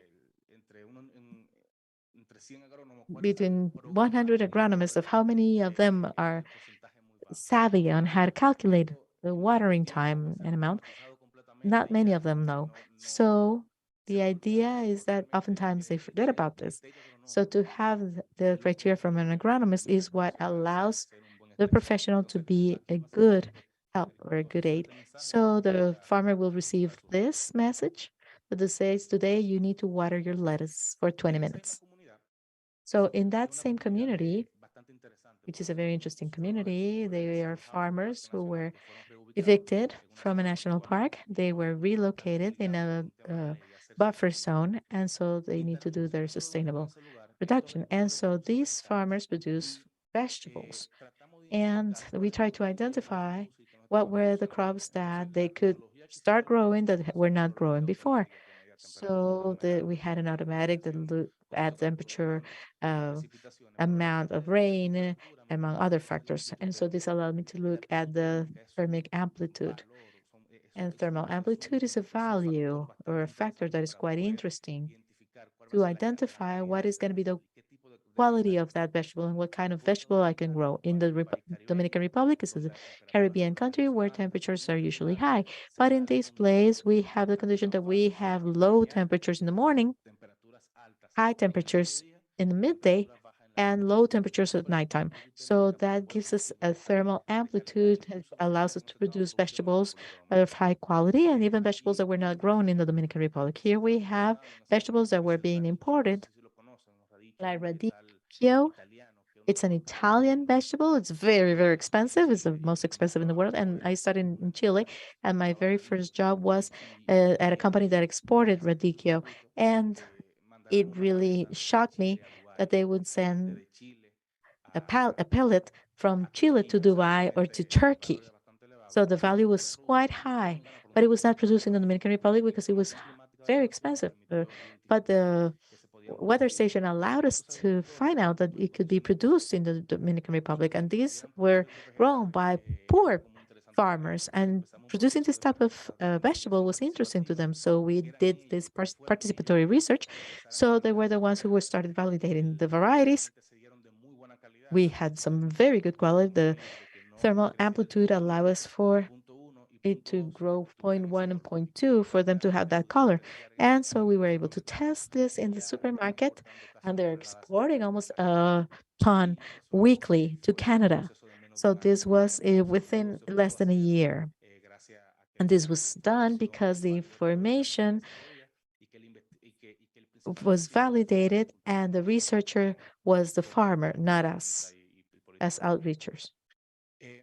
So here, let me see if you can hear the audio.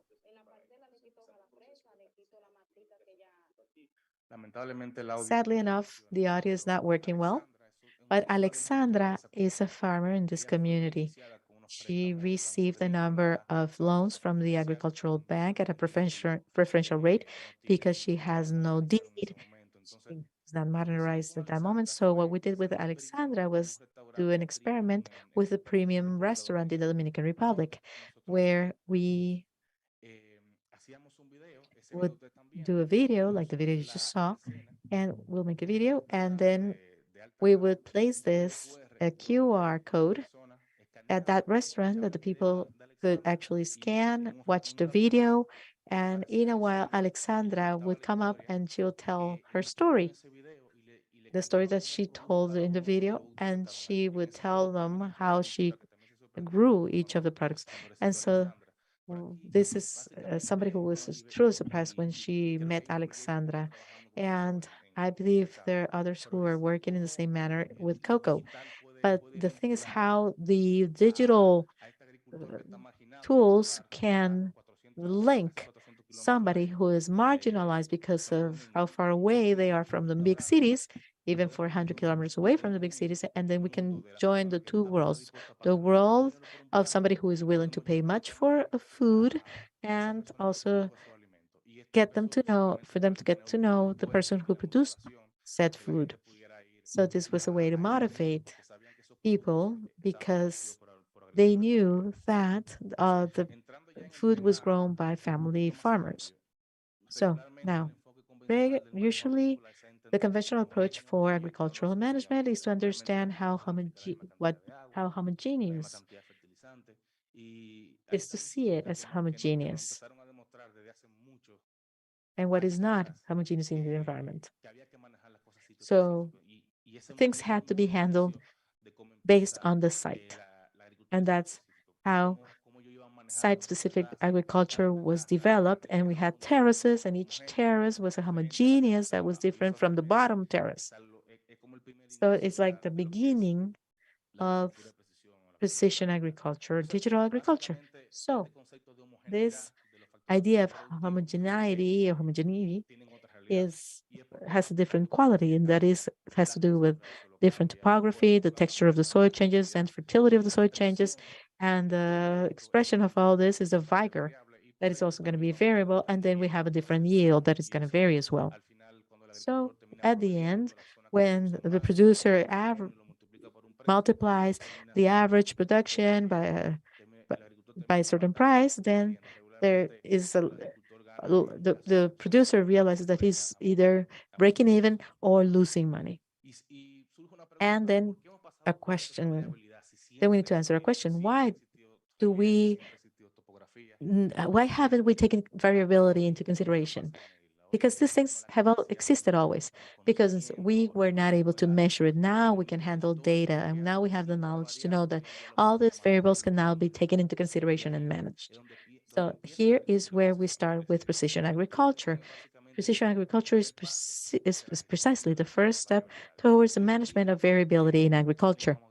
And we call it digital agriculture, the 4.0 agriculture, or agriculture 4.0, but the idea is to include technologies and innovation to handle all these variabilities. And all these variabilities affect this relationship. And it is very important for you to understand this. Normally,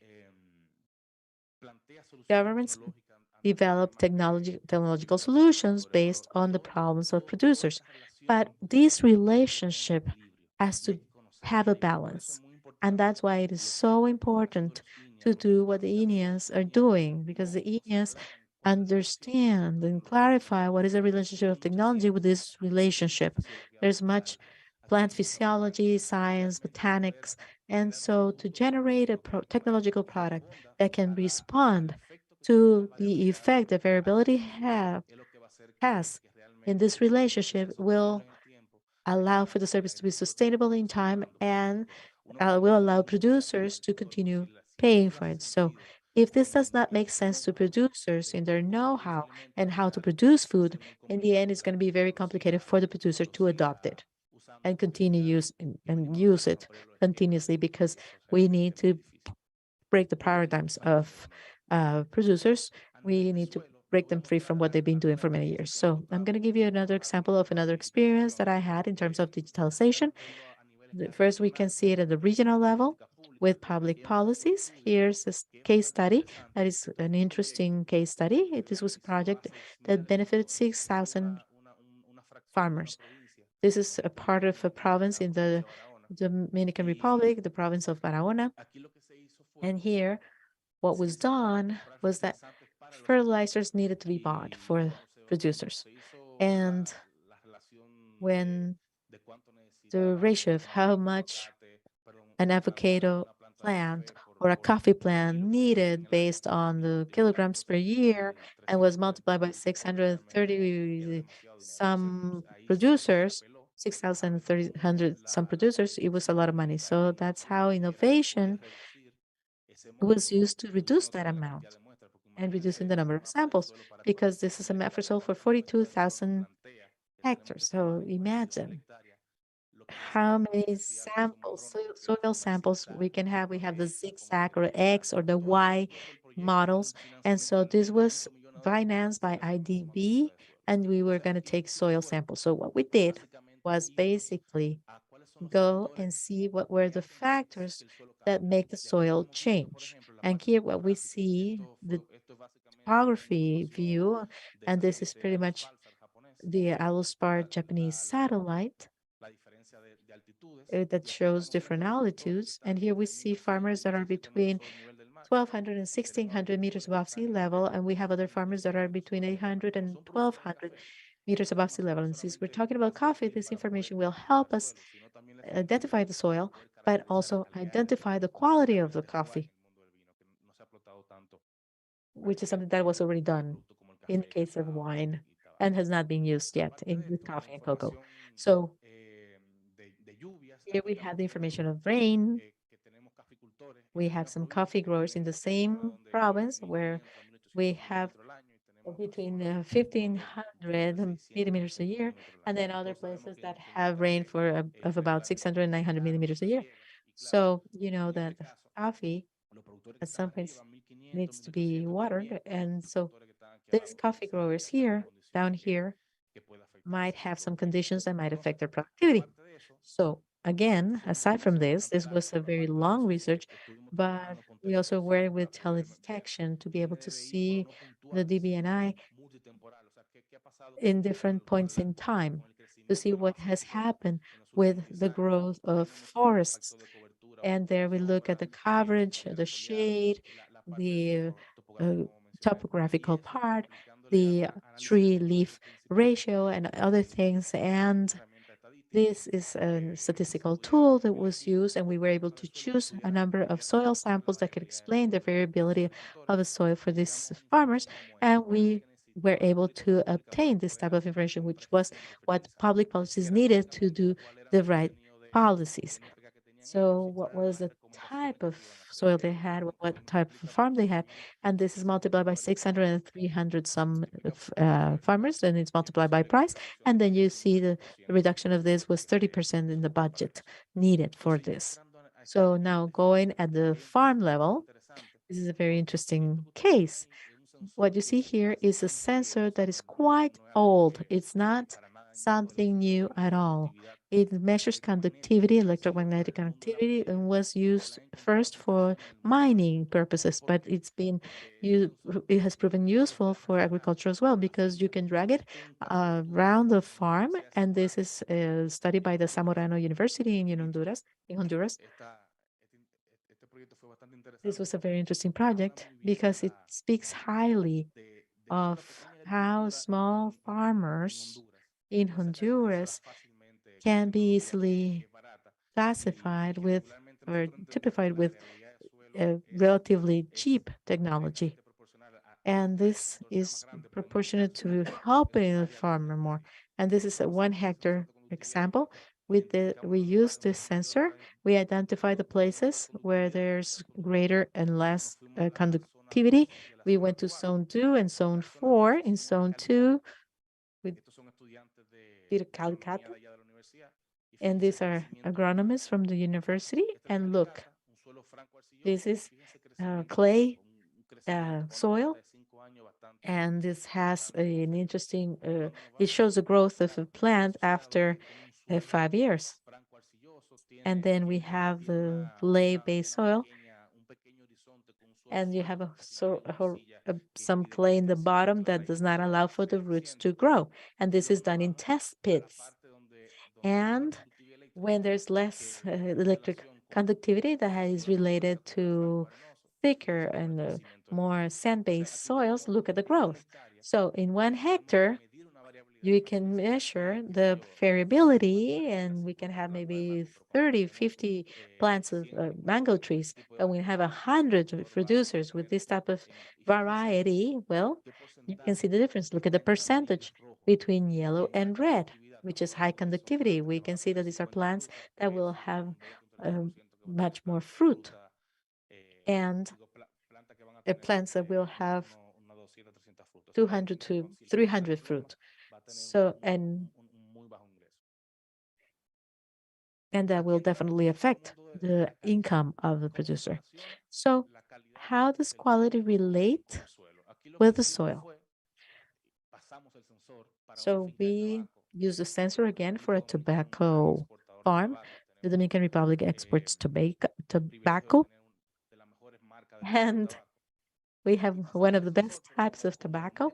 And we looked at electric conductivity, and there's a fence that is placed on top of the leaf, and it triggered the sensor because that has iron. So we did a variability of the contrast and there of RGB. And there we took the test bit for that variability. We did the calicata, the test bit, and this technology can be done and used. We did the calicata, we sent it to the lab test, to the lab, and look what it showed. And when you look at the representative soil types and look at the colors, look at the variability of soils. Here, it's not a matter of soil, how fertile the soil is or how much you're gonna water it. No, in this case is that we want to look at the quality of the tobacco plant. So this is a matter of digitalization and to see how these innovations can actually help producers identify which part of their farm will yield the best product. This works for coffee, cocoa, tobacco, and wine was the one who taught us all this. This is something that we learned from wine. And this is the terroir relationship between the weather, the soil, the plant, and what makes this product a unique one based on all these factors. The Sauvignon from Mendoza will be different from Casablanca in Chile. So that's because of that relationship.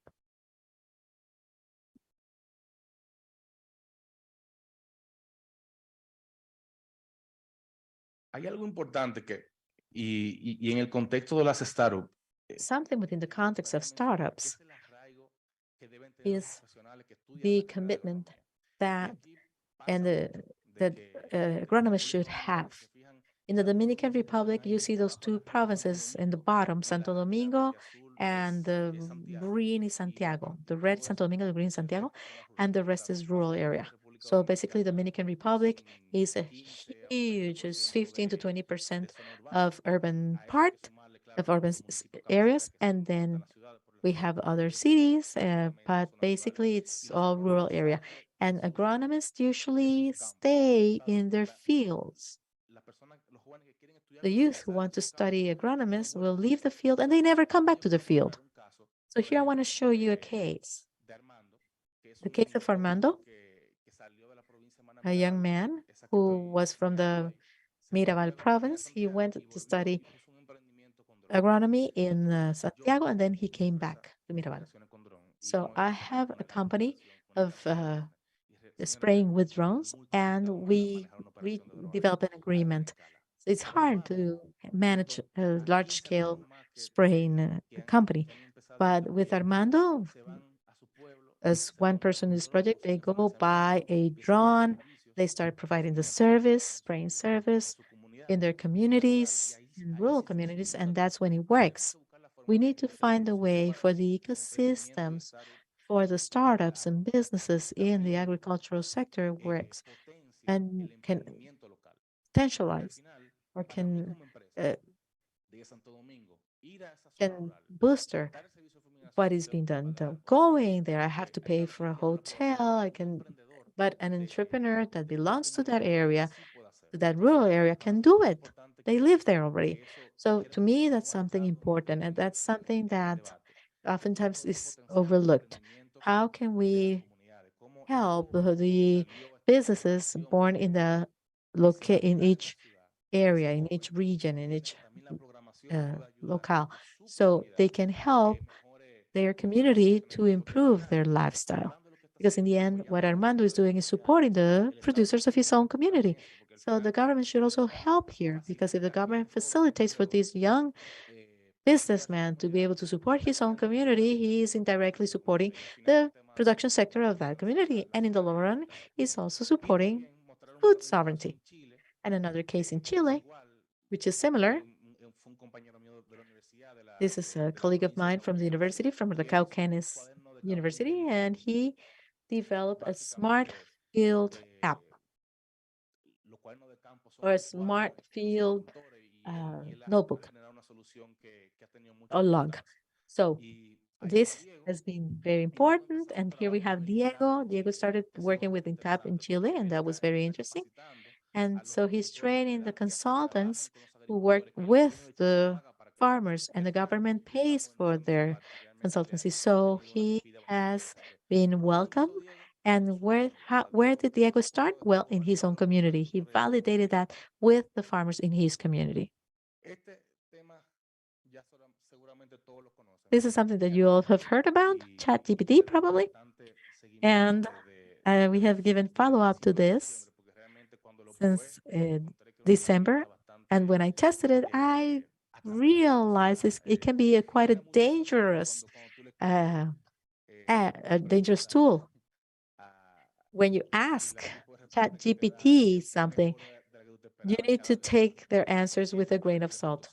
In December, we had 3.0, but now with 4.0, you get answers that are really, really crazy. So I asked myself, how can this affect or benefit the professionals in the agricultural sector and the players in the ecosystem? And I did a segmentation based on what I understood and what I understand. And first, you're going to see those that will not see it as something important. They're just going to see it as some sort of fashion. And I always ask people if they have tested it. Yeah, I've heard of it. Yes, I've tested it. And 80% of them may ask you when the world is going to end. But it goes beyond that. And then number two are the professionals who still do not have a good professional criteria on it, and they may see it as they may ask directly to ChatGPT the questions of the test, right? But there's another type of professional with good knowledge, with good criteria, that will use it as a tool. And in the long run, what are we? Professionals are pretty much mechanics that have a toolbox. I have my screwdriver, my hammer, and as agronomist, what is my tool? Well, a package of Office. I know how to use Excel spreadsheets. I know how to use PowerPoint. I can draft a report. And now I know how to use a drone. I need to know a bit of programming. I need to be able to read a weather station report. So again, ChatGPT is another tool, and these natural language systems are just the tip of the iceberg. And it's very exciting. And here with a practical case, we do not want this to be seen as if it were valid or correct, but instead, what this can do today. Basically, here, what I did was I take a soil analysis and I put this in the prompts.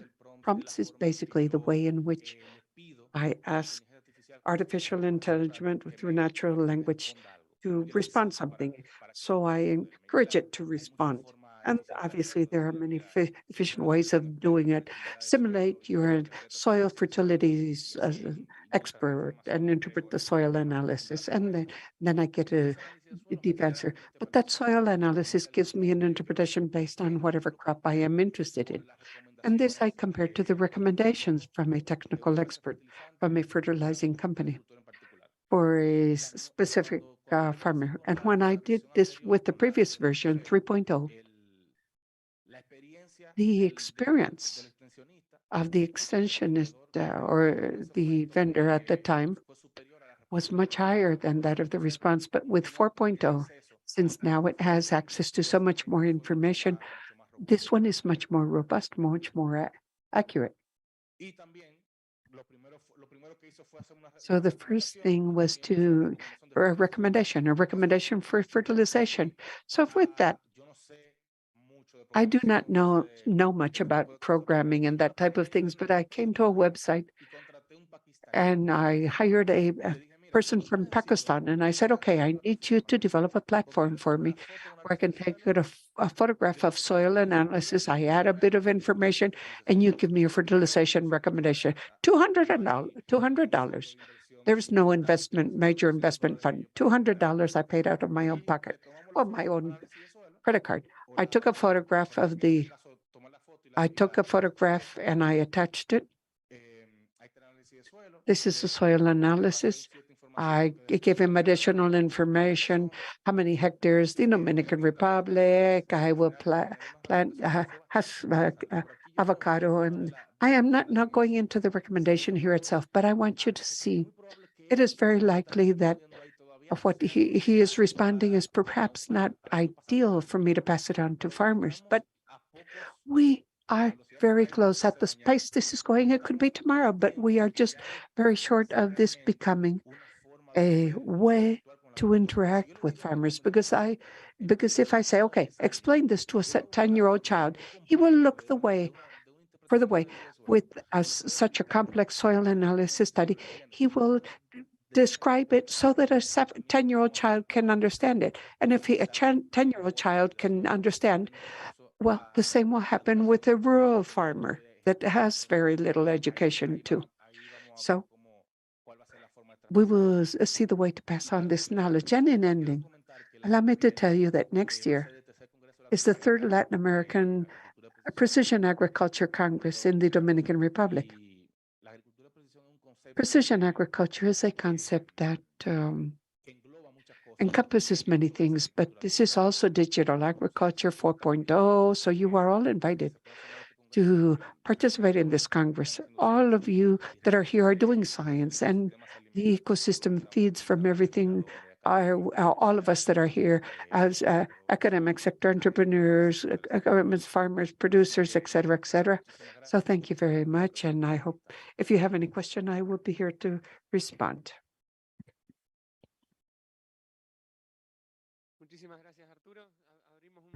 Thank you very much, Arturo. We open up time for questions and comments, reactions.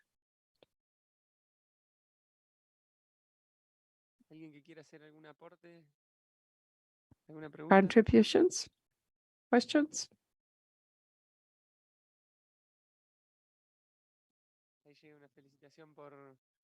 Okay, via Zoom we see spectacular, Arturo. Very good. Mauricio? Okay, I would like to congratulate you. The truth is, I am amazed. That part of the study on soil conductivity and the electromagnetic side, that was fascinating. And the soil profiles.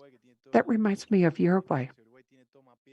Uruguay has everything mapped, all the soil types in significant detail, quite accurate. And for precision agriculture, all that data is used and has incredible results. But the truth is, when you were giving the example of the mango and productivity and the different types of soil, it is amazing. Amazing to have used that device, which was originally for different types of production, for this type of analysis, and how it has an impact to be able to plant in the right side, sow in the right place or in the wrong place. not only for productive reasons, but also for costs.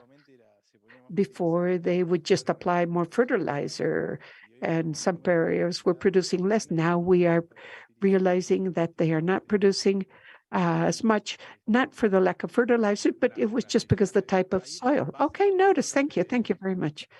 Basically, what farmers do was, well, in the area of greater electric conductivity, where we saw was clay soil, because we had to build these like little hills to allow the air to enter. This is electromagnetic movement, and this information is translated into farmers having greater or more homogeneous productivity in an environment where soil is heterogeneous. So here is where technology, which is so complex, data is so complex, can really translate into a basic decision where we say, okay, over here, we will build a little hill with organic matter here. And in the end, whatever we do as startup or and that as an innovation process has to have an utmost simple purpose. And all questions in agriculture are simple. How much water to apply, fertilizer, what to apply, what irrigation system. Those are all the questions that can be responded in one single line. But in order to reach the response, there is a lot of data science, research, et cetera, et cetera. Gracias, Gaby. Y después. Gabby? Muy buena la presentación. Very good presentation. I would like to highlight 2 or 3 things that I believe were very important. Technology is closely related to large-scale technology or production. The electroconductivity technology in Argentina, Brazil, Uruguay, etc. I believe that through these examples you showed us, make a very big contribution to show that small-scale agriculture, family agriculture, can certainly use this type of technology beyond scale, beyond the type of producer. And this is nothing negligible. So I congratulate you twofold for that. And the other thing is what you were just mentioning, where we are applying technologies that are complex, yes, that need to be understood clearly to see what we can demand from technology, but focusing on the fact that farmers should obtain a benefit from implementing that technology. And that is another big message from your presentation. And in my opinion, this has to be taken into account because, in fact, it helps to destigmatize the figure of small-scale growers and producers. So I congratulate you threefold now. Thank you. Thank you, Stanley. And we end. Well, I believe that Arturo's work is very important. On one hand, you need technology to do something, but you mentioned a very important factor for small growers. They do not have great production, and they need quality. So when a grower works with 1 hectare, they can have an upscale product. But if it is 1,000 hectares, that is much harder.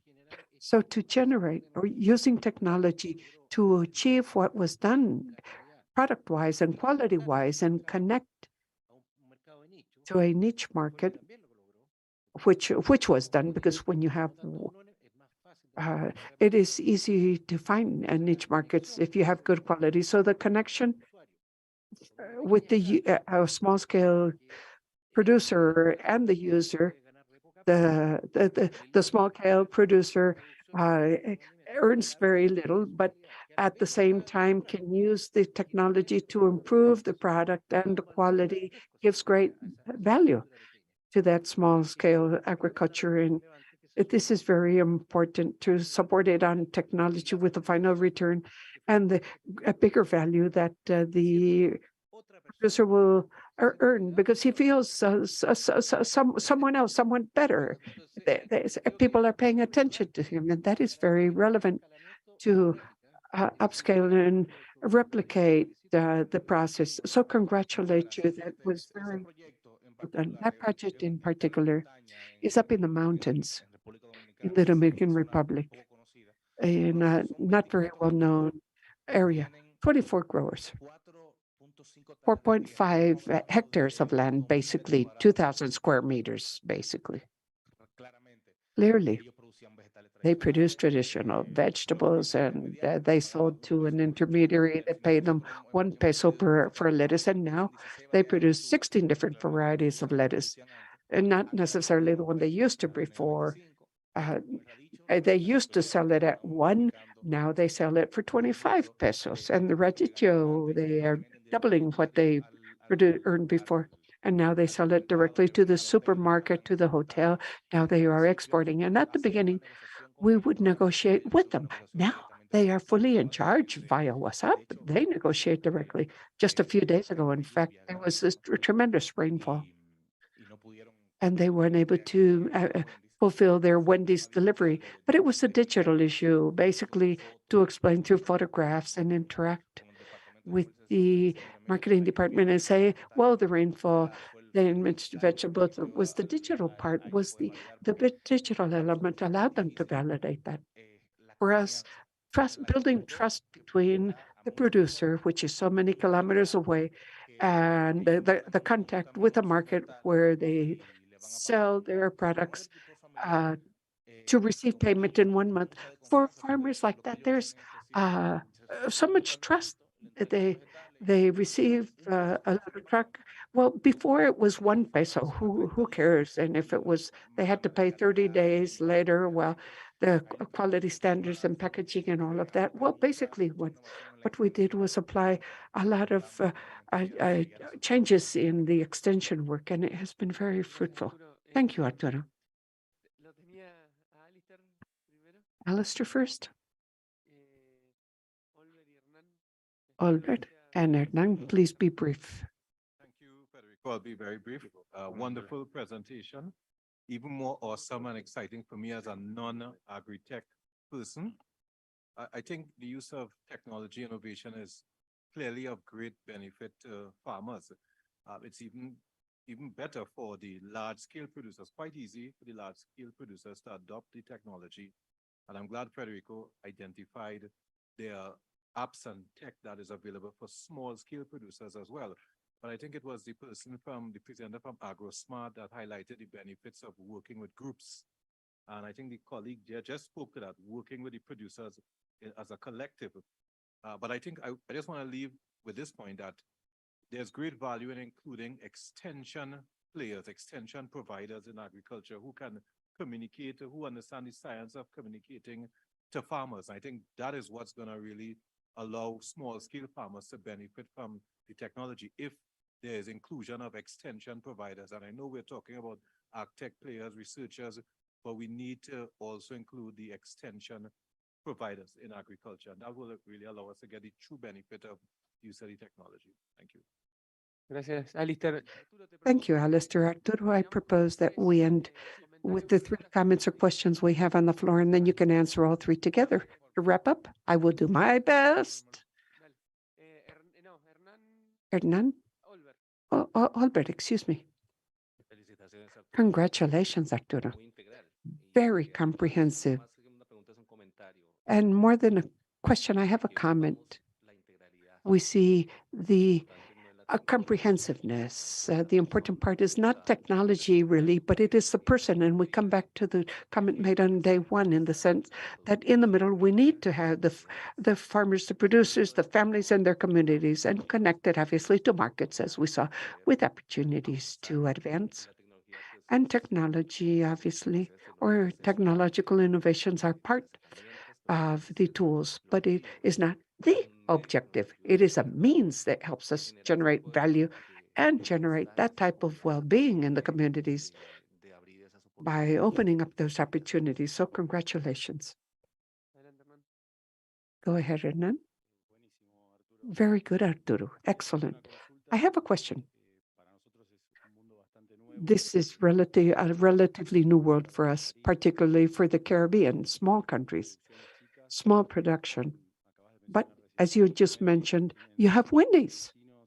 You have markets that are quite demanding, and that today demands certification and all these indicators, sustainability indicators, et cetera, et cetera. So I would like to know whether you believe that in the region, particularly in the Caribbean, there is enough market demand, and if you do, how do you handle all of that? Well, before this project, I had the notion, as most people, that it was very difficult for small growers to sell directly to the markets. But when I had the possibility to support this community with very limited budget and a team of young agronomists, and after thinking of how to solve this, we set out to eliminate at least 80% of the intermediaries in less than 2 years. I met with the market directly.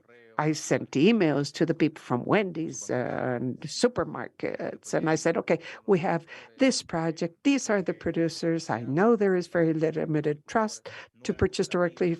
These were not cooperatives. They had no reefers or anything like that, but I knew I was going to ensure they would become a cooperative in the next 8 months. I wanted to go validating gradually what that interaction would be like. So they saw this as a social project. So this is point number one. We can sell this as a social element. These major supermarkets and companies, they want to help socially. What better way to do it than by purchasing directly? They are not making a big investment in corporate social responsibility. But this was all basically a learning process. As a public institution, and I had a family agriculture project from the social prisma for farmers in poverty. And these farmers are part of the beneficiaries of government programs. So what we did was basically that. We we subsidized transportation for a 6-month period, and we committed with merchants to say that for 6 months, we would provide the truck, but after the 6 months, they needed to have their own reefer trucks. But they had to develop cooperatives, get the funding, and so we worked in parallel with that. So when the reefer truck finally came, they were already producing a spring mix of lettuces twice a week. This yay size is the leaf. They went from planting and harvesting everything and sell it to an intermediary to instead measure the size of the leaf, because that leaf was going to become the Mexican salad that Wendy sells at its supermarket. So that was basically, we worked with them twice a week. Everything was digital through photographs, video phone calls, talking to them to explain how they could generate that type of salad. And let me specify, for example, the seeds came. These were 9 lettuce seeds, 9 different lettuce leaves, or seeds, excuse me, they wanted to receive altogether. So we mixed the 9 varieties. We mixed these with sand. They were put on the mound. Now they have a little machine. They move over the mound and they harvest. And that generates a premium salad that they pay a bunch for it. And they're paying a lot for it because there are no intermediaries. So we accompany them, which is so important. We are right there next to them,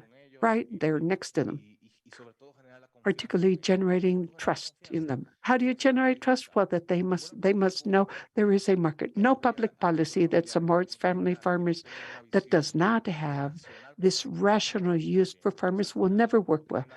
Because there's nothing worse to have no cost benefit idea. So that is what I can tell you about this.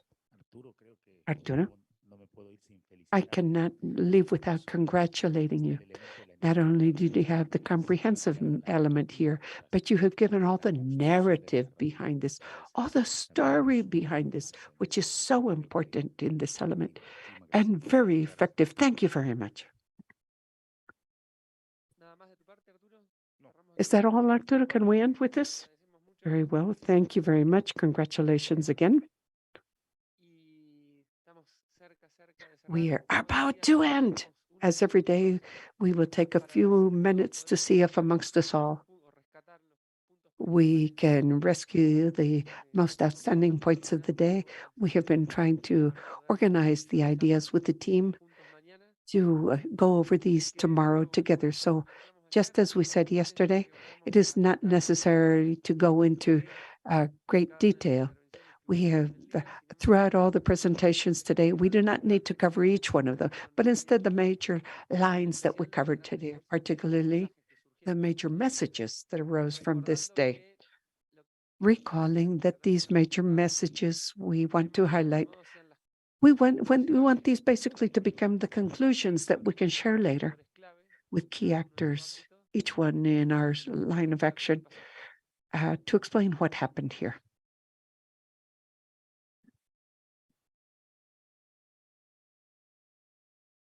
Camila and Gabriel.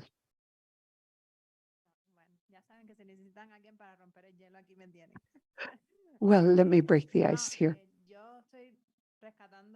I would like to rescue two ideas that I believe are fundamental from what I have learned today. One is the importance of governance models.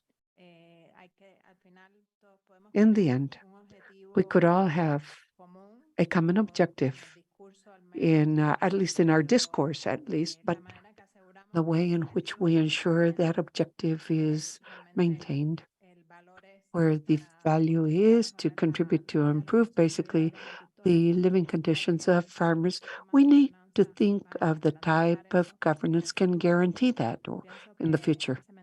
I believe that message, I believe by Mariana, on the importance of becoming a B Corp. That was an important lesson for me. That will not guarantee, but it will ensure that investors that join, the partners that join, are clearly understand the objective of that enterprise. And the other lesson has to do patents. In organizational terms, you maintain identity, but from the sense of knowledge and information you generate or you will generate. We are in a world of competition, so we as small actors must consider the knowledge and data. That is the goal, that is the essence of the future. And that it will be the way to manage that risk. Thank you. Thank you, Camila. Gabriel, allow me to reinforce that agriculture with high levels of technology is viable in small-scale growers. And what we recently saw is very important. A very practical case. Decision makers must be able to see this type of thing and understand this type of thing. I believe that is very relevant. Very well. Sergio first, and then Oriana. Well, great. Two things. One, what we covered this morning, that conversation we had this morning, very interesting, where each one presented and talking about the different INEAs that are the umbrellas that have to protect us within our countries.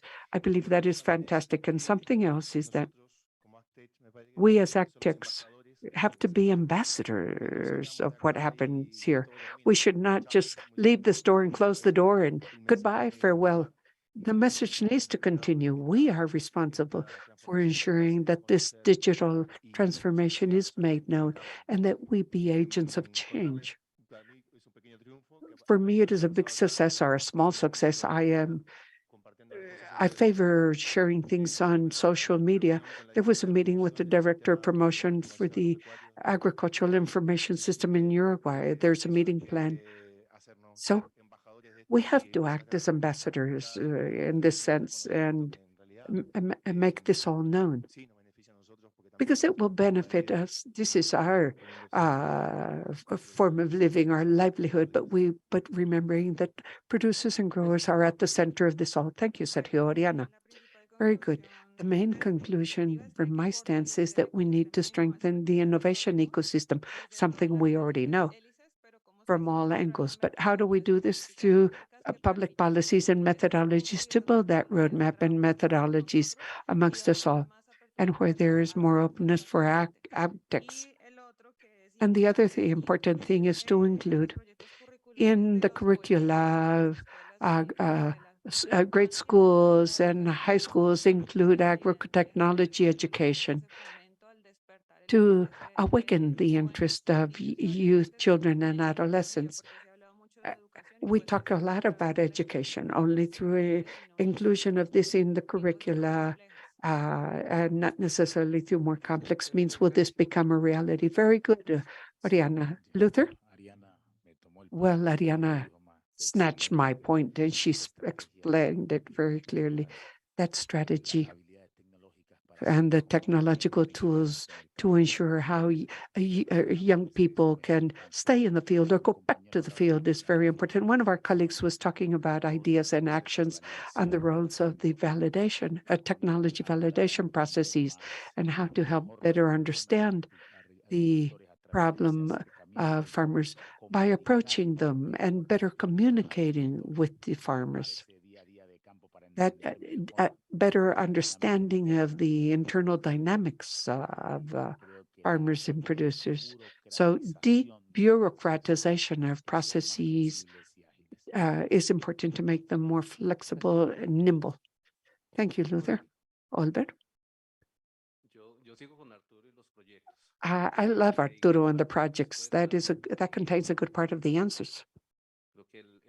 I believe the environment of projects, working with the communities, developing them with them, working on them together is will foster the ability to identify those projects and then go along managing the process all the way through the system so that we can get the final benefit, which is to ensure that those communities have a better living, a better livelihood, and to help the market, obviously, at the same time. Thank you. Thank you, Albert.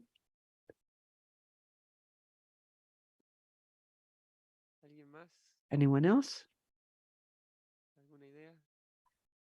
Final ideas? None? Well, as a final thought, I would like to say that research institutes are taking back a lot of homework with us. Today was a very interesting day. All the different phases today, and we see the evolution of the different institutes. We all have our track record, and we are stronger or not as strong, but through articulation and through the inputs that we heard about this morning, these will be very important to include in strategies we have been developing, but to also find those that will add value in this ecosystem. So I would like to thank all of you for speaking and for interacting with all of us. I believe this will strengthen us and should try to strengthen us further with other INEAs in the region.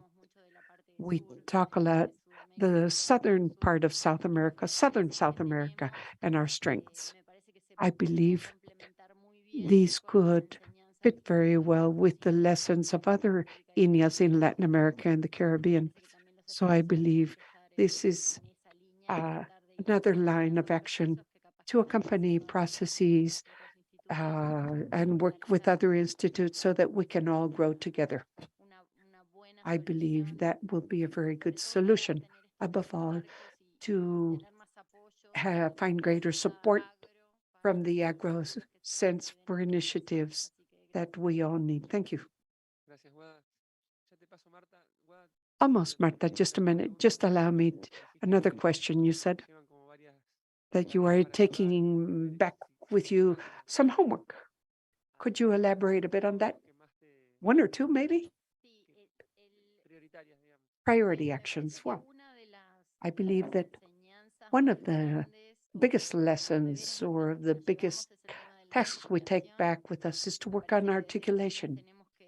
INEAs, I believe, have to implement or plan at least strategies to connect with the private sector, with startups, relationships that are flexible to try to channel these as best as possible within the institutes with all the experiences and good and not as good experiences that the startups have shared with us, and know who to contact in research centers where some of the solutions could be found. We institutes have experimental stations or plots where many of these things could be tested. So establishing strategies and clear channels of articulation are some of the things we will need to work on strongly. Something else goes down the lines of what we were commenting. I believe that interconnection among INEAs should be much stronger, and we need to articulate that through Procisor, through DICTAT, and try to connect to other research institutes to strengthen these efforts. And then support the validation processes, which I believe is another thing that stood out here. We were talking about this morning. And in this sense, I believe that we have highlighted the need for INEAs as validators of some of these solutions to generate greater trust and ensure greater adoption of these solutions in the sector. Those three things, I believe, well, we have advanced more in some areas than in others, but that is work to be done. Very good. Perfect. That was very clear. Stanley, one moment, please. Marta? English, Spanish. So through the process and having visited your lab with Johnny, he's called Crazy Johnny, and he calls himself that. The women, 95% of farms are family farming, and we tend to talk to the gentleman present there, but usually the mom, the wife, the aunt is the one in charge there. And I grew in my grandpa's farm, and my grandmother was the one who ruled. So we need to see how we talk to women in AgTech about technology, involving the woman, the girl who's grown up, and also the young one, because at least the women adopt technologies faster in any of the farms and any of the businesses when we had talked about AgTech. So let's keep that in mind. Gracias, Marta. Stanley, y si quieren, vamos cerrando. Sí, yo creo que la experiencia que dio la señorita de la empresa AgroSmart. In the AgroSmart perspective was very, very interesting. And she told us how she failed and then she adapted within the system. But she always kept kept her story in mind and her main goal. So we all have that. And we need to relate to that story and think of the progress that we need to make beyond a company that she had to a more regional thing, or even in a country. So from that perspective, we all have a role to play. Guadalupe mentioned that. We understand that we need to de-bureaucratize our system. But certain conditions need to be accomplished in order to remove bureaucracy from what we do. We need to move forward and try to do things more easily for producers and associations. And we also have the role that you play and the startups role, how we get connected. So we all play a role. And that's where, as an international organization, you need to carry out this type of events to figure out how we can get connected and how we develop this story that can help us have a clear pathway to where we're headed. And we can make mistakes, yes, of course, but let's not lose our pathway, the guiding light that will eventually lead to success. When you understand things clearly and you give it everything, your everything, things turn out well. ¿Alguien más? Anybody else?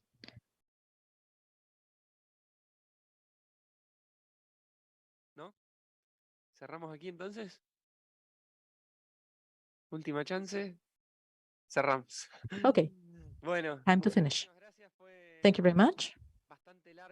The day was quite long. I apologize if yesterday I promised you a shorter day or less intense day, and it was completely the opposite.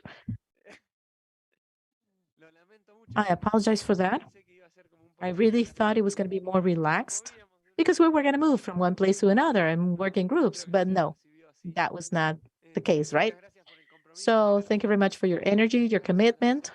Thank you for those who came from the Ministry of Public Education from Costa Rica. Thank you for being here today. Tomorrow is the last day. It's not a full day. Morning, we need to start at 8:30 sharp. That's why we're going to leave the hotel at the same time as we left today, 7:45. Let's be there on time, please. I ask you for your effort in this sense, please. And we'll have a number of activities similar to the ones we had in these past days, panels, presentations.